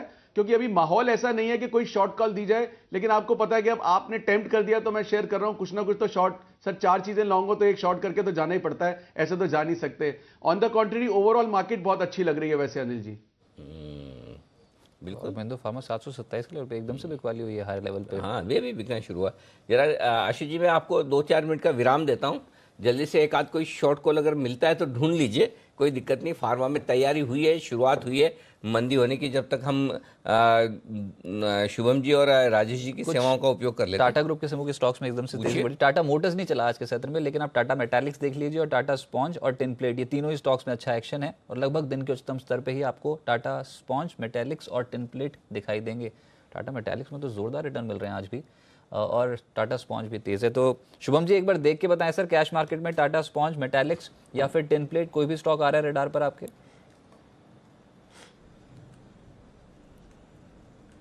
रजत जी अगर यहाँ पे टाटा स्पॉन्ज को देखें तो मुझे लगता है रिलेटिवली इनमें से टाटा स्पॉन्ज का स्ट्रक्चर ज़्यादा बेटर है, बिकॉज अगर यहाँ पे देखेंगे 660-670 के आसपास मल्टीपल बॉटम्स बने थे, उसके बाद एक रिवर्सल हुआ, फिर एक कंसोलिडेशन से आज एक ब्रेकआउट देखने को मिल रहा है। तो मुझे लगता है अगर ये सभी स्टॉक्स में से अगर कुछ कैरी फॉरवर्ड लेकर के जाना चाहिए तो वो टाटा स्पॉन्ज होगा और यहाँ पे एक स्टॉप लॉस मेंटेन करे 738 पे, और अपसाइड में मुझे लगता है अगर 3 से 4 दिन के पर्सपेक्टिव से अगर हम इसमें ट्रेड बनाते हैं तो 800 रुपए तक के टारगेट यहाँ पे आते हुए दिखेंगे। तो टाटा स्पॉन्ज ये प्रेफर्ड पिक होगा 800 रुपए के टारगेट के लिए विद स्टॉप लॉस एट 738 के लगाइए एक स्टॉप लॉस। 800 तक के लेवल्स टाटा स्पॉन्ज पे देखने को मिल सकते हैं। तेजी में ये इसको और बेहतर लेवल्स तक ले जाएगी, लेकिन बैन से बेनिफिट स्पेशल सेगमेंट जिसमें बताते हैं कि कल कौन से ऐसे स्टॉक्स हैं जो बैन लिस्ट में आ सकते हैं और कौन से बैन लिस्ट से बाहर जा सकते हैं, वही देख लेते हैं फटाफट से।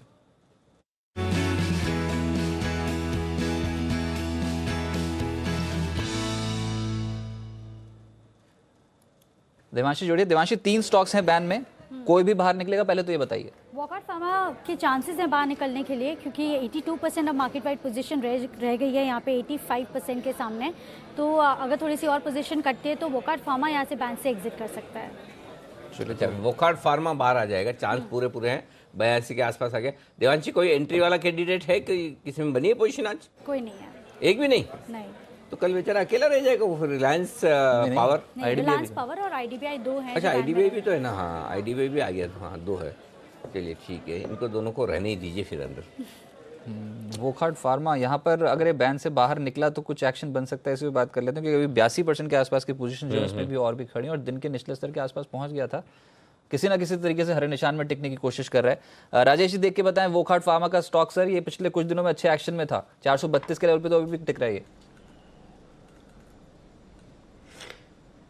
जी हाँ रजत जी, अपना इस स्टॉक पे अपनी पहले भी चर्चा हुई थी और जब ये बैन में आने वाला था जब भी हमने कहा था कि इसको होल्ड रखना चाहिए। इसमें जिस तरीके का ब्रेकआउट देखने को मिला है, मुझे लगता है स्टॉक में एक मोमेंटम और यहाँ से अपसाइड का एक्सपेक्टेड है, जो कि स्टॉक को 445 से 450 के जोन में लेके जाएगा। तो ये स्टॉक वैसे भी अगर बैन में निकलता है तो मुझे लगता है एक पॉजिटिव मूव ही इसमें एक्सपेक्टेड है, तो इसको होल्ड ही रखना चाहिए और मुझे लगता है 445-450 के टारगेट देखने को मिलेंगे।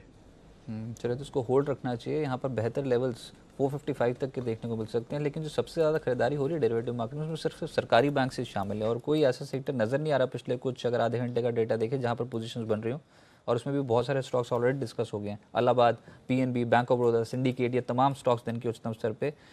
आईटीसी में भी तेजी है, इसकी हम बात कर ली। एचपीसीएल और एमएनएम, ये दो स्टॉक्स और हैं जहां पर आज वायदा कारोबार में कुछ एक्शन देखने को मिला। एमएनएम आउट परफॉर्म कर रहा है अपनी कैटेगरी में। एक बार शुभम इसका चार्ट देख के बताएं सर, ये तेजी बढ़ सकती है या फिर अवॉइड लिस्ट में जाना? 676 ये लेवल है इस समय फ्यूचर का।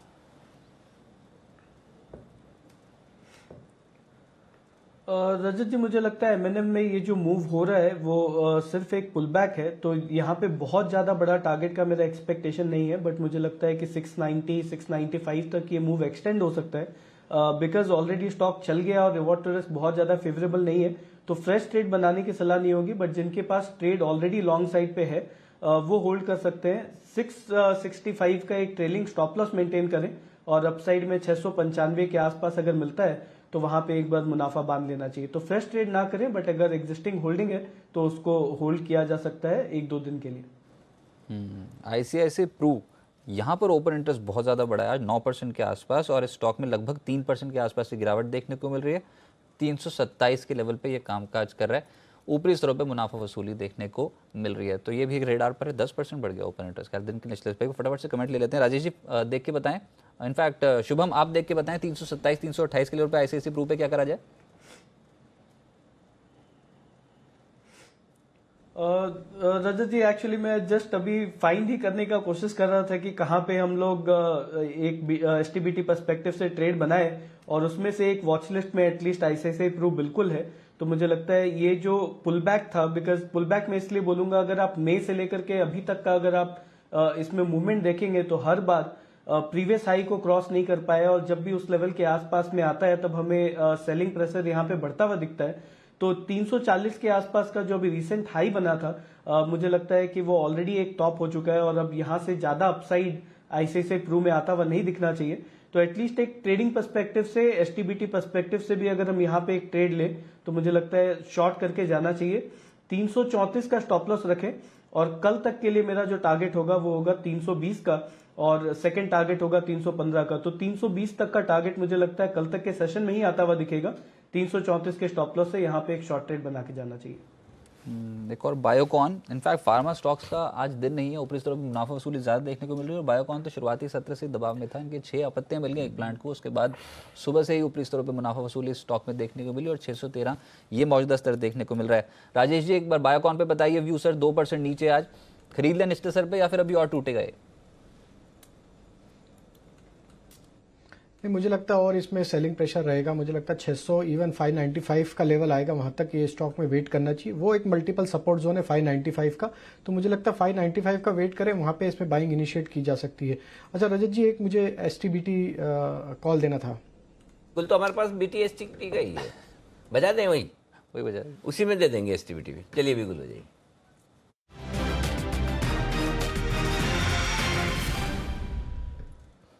क्या है राजेश जी, ये तो है ना शब्दों का हेर फेर है, अक्षरों का। बीटीएसटी हो या एसटीबीटी हो, मकसद तो पैसा कमाने का ही है। तो इसी बिल्कुल में आप काम चला लीजिए और दे दीजिए एसटीबीटी। बताइए सर। जी, शॉर्ट करने की सलाह है, और वो है टेक महिंद्रा में। टेक महिंद्रा में देखें तो पिछले 5-6 दिनों से देखें तो हायर साइड पे एक सप्लाई प्रेशर बना हुआ था, और आज अभी के सेशन में उसने वो जो सपोर्ट जोन था 816 रुपए का फ्यूचर में वो तोड़ा है, और मुझे लगता है 812 रुपए के लेवल पे भी इसको शॉर्ट करना चाहिए। 821 स्टॉप लॉस होगा, और मुझे लगता है इसके टारगेट जो देखने को मिलेंगे वो 795 तक के टारगेट हमें कल देखने को मिलना चाहिए। तो टेक महिंद्रा को शॉर्ट करना है। तो टेक महिंद्रा में मुनाफा वसूली जो है वो देखने को मिल सकते हैं। ऊपरी स्तरों पर दबाव है, 2% नीचे आ गया है स्टॉक, और जो टारगेट है वो है 795 का। 721 का एक स्ट्रिक्ट स्टॉप लॉस अपने ट्रेड पे लगाकर आपको 821 माफ कीजिएगा 821 का एक स्टॉप लॉस लगाकर 795 के टारगेट के लिए इसको बेचना है। लेकिन बिकवाली जो है वो हो रही है बीईएल, कोल इंडिया, आईओसी, एनटीपीसी, इन सब स्टॉक्स में, यानी कि पीएसयू स्टॉक्स जो पिछले कुछ दिनों में लगातार रडार पर थे, आज मुनाफा वसूली की चपेट में है। बीईएल पहले ये दिखाई है, इसका फ्यूचर 3% नीचे, और पिछले 15 मिनट में यहाँ पर गिरावट ज़्यादा है। कोल इंडिया पे बिल्कुल यही पैटर्न, 3% ये स्टॉक नीचे है, और यहाँ पर भी 5-10 मिनट का डेटा नेगेटिव। आईओसी और एनटीपीसी भी दिन के निचले स्तर के आसपास ही आपको दिखाई देंगे। तो ये पीएसयू स्टॉक्स आज प्रॉफिट बुकिंग आ गई फाइनली। कहीं तो आएगी प्रॉफिट बुकिंग। तो आज आती हुई दिखी है यहाँ पर साफ तौर पर। चलिए, बहुत ही बेहतरीन। इनफैक्ट यहाँ पर कुछ और ट्रेड्स भी हैं जहाँ पर इनफैक्ट वही बात है कि एक तो सरकारी बैंक्स तेज है लेकिन सरकारी कंपनी नीचे, और दूसरा फार्मा, दूसरा ऐसा सेक्टर जो आज कमजोरी में है, उसमें ऑरबिंदो फार्मा, डॉक्टर रेड्डीज, ये कुछ ऐसे स्टॉक्स जहाँ पर आज के सत्र में एक्शन नेगेटिव पड़ता हुआ नजर आ रहा है। एक बार व्यू ले लेते हैं आईओसी, क्योंकि अच्छा चला है पिछले कुछ दिनों में, और ये जो तेल मार्केटिंग कंपनियां यहाँ पर एक्शन स्ट्रांग होता हुआ नजर आया। शुभम जी एक बार देख के बताएं सर, आईओसी आज मिल रहा है 2.5% नीचे, 150 के आसपास यहाँ पर ट्रेड हो रहा है। ये दोबारा से री एंटर कर जाए या फिर ये और टूट सकता है सर? रजत जी, मुझे लगता है कि थोड़ा और करेक्शन यहाँ पे ड्यू है, बिकॉज अगर कल का फॉर्मेशन देखेंगे आईओसी पे, तो कल ही एक डोजी काइंड ऑफ एक फॉर्मेशन हुआ था, और आज का अगर आज हम कैंडल कंबाइन करें और पिछला 3 दिन का मूवमेंट देखें तो एक इवनिंग स्टार काइंड ऑफ एक पैटर्न यहाँ पे फॉर्म हुआ है, जो कि ये इंडिकेट करता है कि एक नेगेटिव पैटर्न है, जहाँ पे एक टेम्पररी पॉज हमें आईओसी में देखने को मिल सकता है। तो हालांकि इसका जो मीडियम टर्म स्ट्रक्चर है वो काफी पॉजिटिव है, बट 120 के लेवल से 155 तक स्ट्रेट अवे रैली हुआ था, मुझे लगता है उसमें ये एक पुल बैक हमें देखने को मिलेगा। तो जो राइट लेवल होगा री एंट्री के लिए वो 145 से लेकर के 142 तक का है, तो मुझे लगता है यहाँ पे वेट करना चाहिए। 5-7 रुपए का और डाउनसाइड है, और वो डाउनसाइड आने के बाद जाकर के हम एक फिर से लॉन्ग बना पाएंगे। तो 145, 142 ये रेंज है जहां पे खरीदारी करने के बारे में सोचना चाहिए, अभी फिलहाल यहाँ पे अवॉइड करें। एक डिविडेंड की खबर और आ रही है, अंतरिम डिविडेंड दिया है एचडीएफसी स्टैंडर्ड लाइफ ने दे दिया इस बार ₹1.63। ये 63 पैसे, यहाँ पर भी 63 पैसे आया, पिछली बार 83 पैसे था कोल इंडिया का, तो वो पैसों वाला सिस्टम में आ गया। ₹1.63 है डिविडेंड का अमाउंट, जो आप एंजॉय कर सकते हैं अगर आपके पास एचडीएफसी स्टैंडर्ड लाइफ के शेयर हैं तो। अच्छा, आशु जी को पूछना, आशु जी इन शेयरों के बारे में कभी बात नहीं करते। आशु जी, कोई इंश्योरेंस वाला शेयर पसंद नहीं है आपको?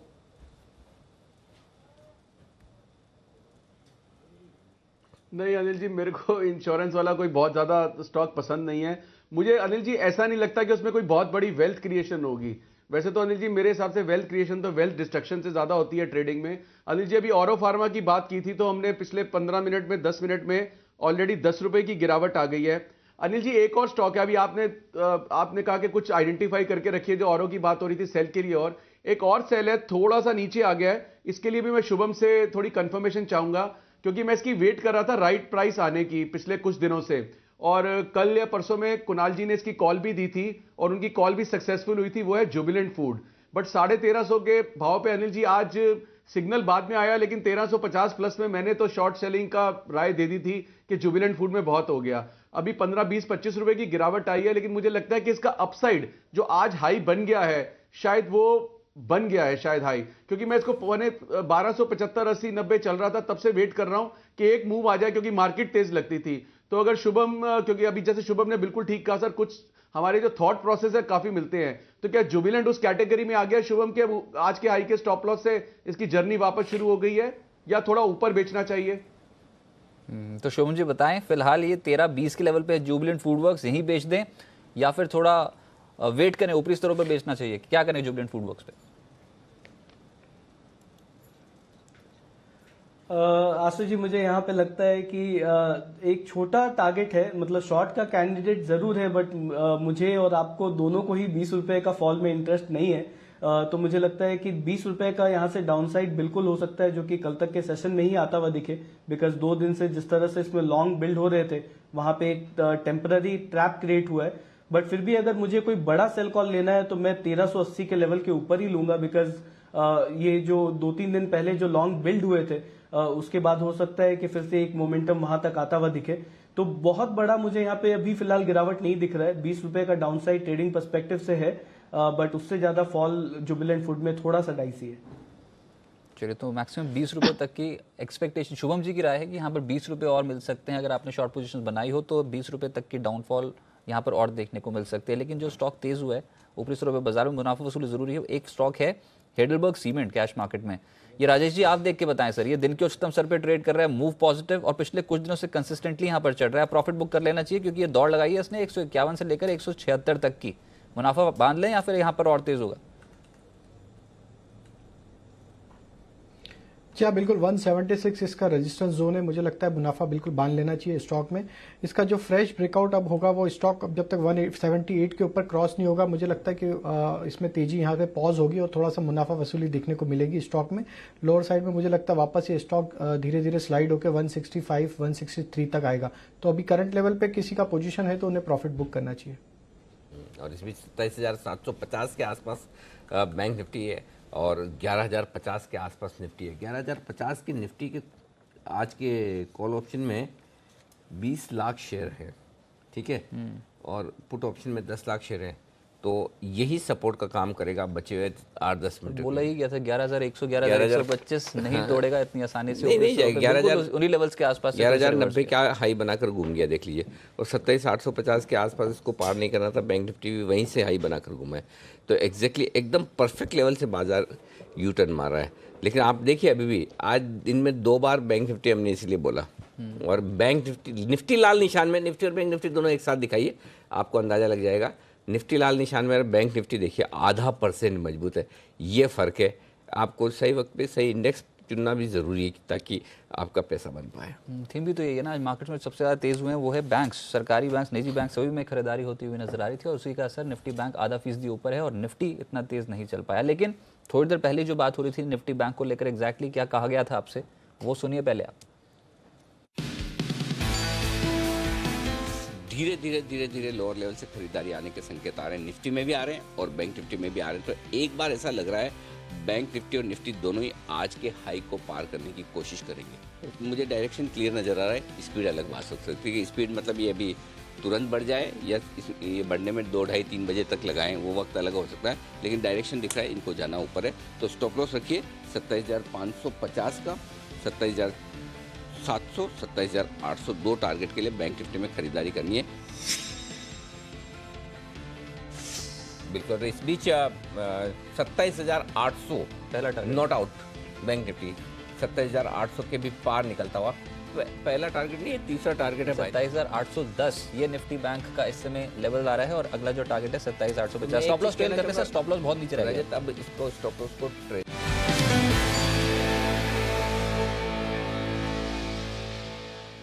लेकिन साथ में ये भी बोल रहा है कि 27,850 इसके ऊपर जाने की प्रोबेबिलिटी बहुत है। नहीं जाएगा, उसके ऊपर नहीं जाएगा, जाना नहीं है। लेवल एकदम साफ है, बिल्कुल एग्जैक्टली आपके क्लियरली वेल डिफाइंड लेवल है प्रॉफिट बुक करने के। फ्रेश खरीदारी कल करेंगे रजत, आज के लिए हो गया बहुत। मतलब ऐसा थोड़ी कि भगाते ही जाओगे है। नहीं ठीक है 27। आज का जो डेटा आएगा ना, ये जो पीसीआर का पुट कॉल रेशियो का बहुत इंपॉर्टेंट रहेगा क्योंकि निफ्टी उस पड़ाव पे खड़ा है जहां पर मैक्सिमम कंसंट्रेशन है कॉल्स के लेवल्स पे। तो आज ये जो ओवरबॉट हम बार बार कह रहे हैं मार्केट है, देखना होगा। इनफैक्ट ये इलेक्शन से पहले जो ओवरबॉट मार्केट में अच्छी खासी रैली बन सकती है, ऐसी कोई प्रोबेबिलिटी नहीं, कोई बहुत बड़ी डिप की एक्सपेक्टेशन अभी तक तो नहीं है मार्केट में, लेकिन फिर भी डेटा हैवी है मार्केट में और थोड़ा ओवरबॉट टेरिटरी में। शुभम जी कुछ कॉल देने के मूड में और उसके बाद मैं भी कल के 2,000 देने के मूड में आ रहा हूँ सर, पर अभी टाइम बहुत कम बचा है तो पहले आप देंगे। कल के 2,000 तो कल ही बनेंगे ना, फिर आज तो ट्रेड होगा, कल बनेगा। खरीदने का तो पहले शुभम जी को मौका देते हैं भाई। शुभम जी तो बताइए अपनी कॉल। शुभम जी का बीटीएसटी यहाँ पे एक बीटी मैंने गलती करी है, बीटीएसटी का पहले बिगुल बजाइए उसके बाद शुभम जी बिगुल आप अपने पास रखा कीजिए। नहीं सर चलिए बजाइए।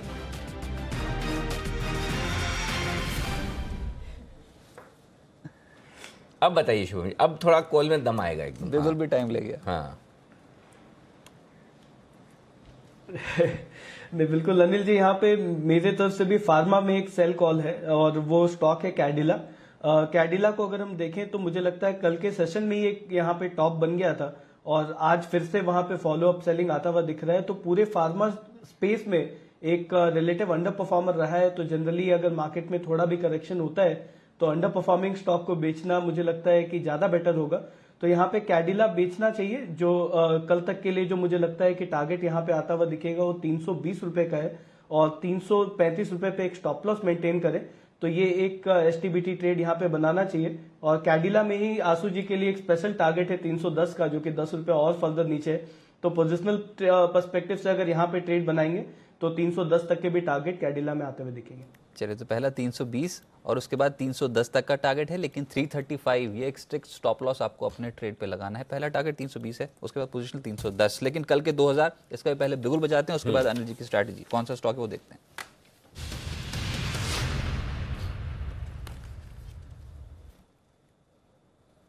निफ्टी बैंक तो नहीं होगा मेरे ना ना ना, अब स्टॉक है। चलिए ठीक। और बड़ा इंटरेस्टिंग स्टॉक आज हाथ में है, आमतौर पर ये ऐसा आता नहीं मेरे पकड़ में। और जैसे एक दिन टाटा पावर आया था ना, तेजी में, हाँ अचानक से, मतलब वो वैसे ही एक और स्टॉक पकड़ में आ रहा है, टाटा का ही है, ये है टाटा केमिकल। ये 581 582 रुपये के आसपास चल रहा है स्टॉक। टाटा केमिकल दिखाइए फ्यूचर्स में 582 के आसपास है, 81-82 ये चल रहा है। ओपन इंटरेस्ट देखिए इस स्टॉक में लगभग 21-22% का बना है। आज 8,60,000 शेयरों का ट्रेड होता हुआ दिख रहा है। कुछ तो बड़ा होने की तैयारी है, क्योंकि देखिए रिलायंस कैपिटल में तो आज ढेर सारी खबरें थी। हमने सुबह आज के 2000 में भी दिया, बाद में बढ़ भी गया, और वहाँ पर दूसरा highest open interest gainer ONGC है। टाटा केमिकल में ओपन इंटरेस्ट बिना वजह से क्यों बना है? टाटा केमिकल में बिना वजह तो बन नहीं सकता। कुछ तो ऐसा लग रहा है कि टाटा केमिकल में होने की तैयारी है, तो कोई तो खबर आने की तैयारी है, कुछ तो है। तो ऐसा लग रहा है कि टाटा केमिकल आज और कल के बीच में आपको एक कल के लिए 2000 बनाने के मौके दे सकता है। स्टॉप लॉस भी मुझे एकदम साफ सुथरा नज़र आ रहा है, 573 रुपये का, जो कि आज का लो है। 573 का स्टॉप लॉस तो मुझे दिख रहा है। और टारगेट अब कितने बन सकते हैं ऊपर की, क्योंकि दिन के हाई पॉइंट के आसपास बंद होने की कोशिश कर रहा है। आज का फ्यूचर का ही है 586 रुपये 35 पैसे का, और लगभग वहीं पर बंद होने की कोशिश कर रहा है। तो इसका मतलब क्लियर कट है कि अच्छी क्लोजिंग देने की तैयारी है। शुभम जी, जरा अपना लिमिटेड इंटरवेंशन नहीं, फुल भी कर सकते हैं आप, कोई दिक्कत नहीं। टाटा केमिकल पे इंटरवेंशन कर दीजिए। BTST के लिए परफेक्ट है ना? है तो स्टॉप लॉस टारगेट क्या मैच हो रहे हैं, क्या रखने चाहिए? अनिल जी, डेफिनेटली यहाँ पे कुछ तो डेवलप हो रहा है, बिकॉज 3 दिन से अगर आप इसका वॉल्यूम देखेंगे तो वॉल्यूम ऑलमोस्ट डबल है जो एवरेज वॉल्यूम उसका होता है, और यहाँ पे लॉन्ग बिल्ट होते हुए भी दिखे हैं। तो मुझे लगता है कि 3 दिन में जो लॉन्ग बिल्ट हुए हैं वो एक इंडिकेशन है कि जो मेजॉरिटी जो इतने दिन से स्टॉक गिरता आ रहा था, वहां पे एक पुल बैक देखने को मिलेगा।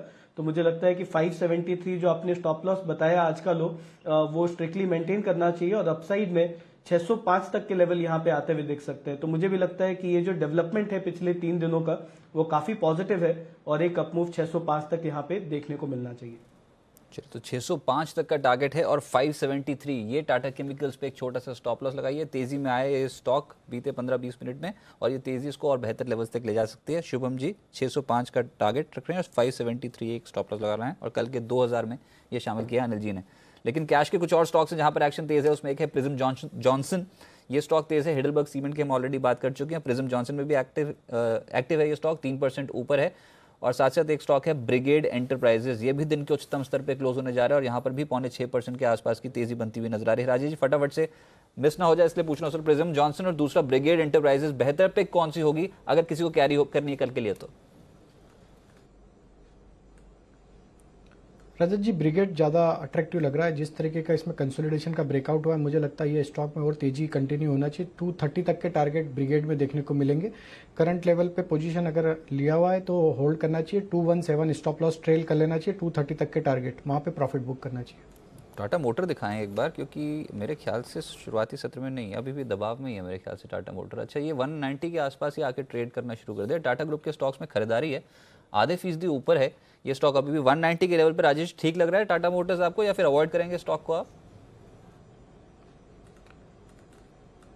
जी देखिए, स्टॉक में मोमेंटम जिस तरीके का बना हुआ है, स्टॉक पॉजिटिव टेरिटरी में ही है। जब तक ये 185 के ऊपर बना रहता है, व्यू पॉजिटिव रहेगा। मुझे लगता है कि इसमें थोड़ा कंसोलिडेशन रहेगा, फिर इसके टारगेट जो ऊपर के मुझे लगता है 210 तक के देखने को मिलेंगे।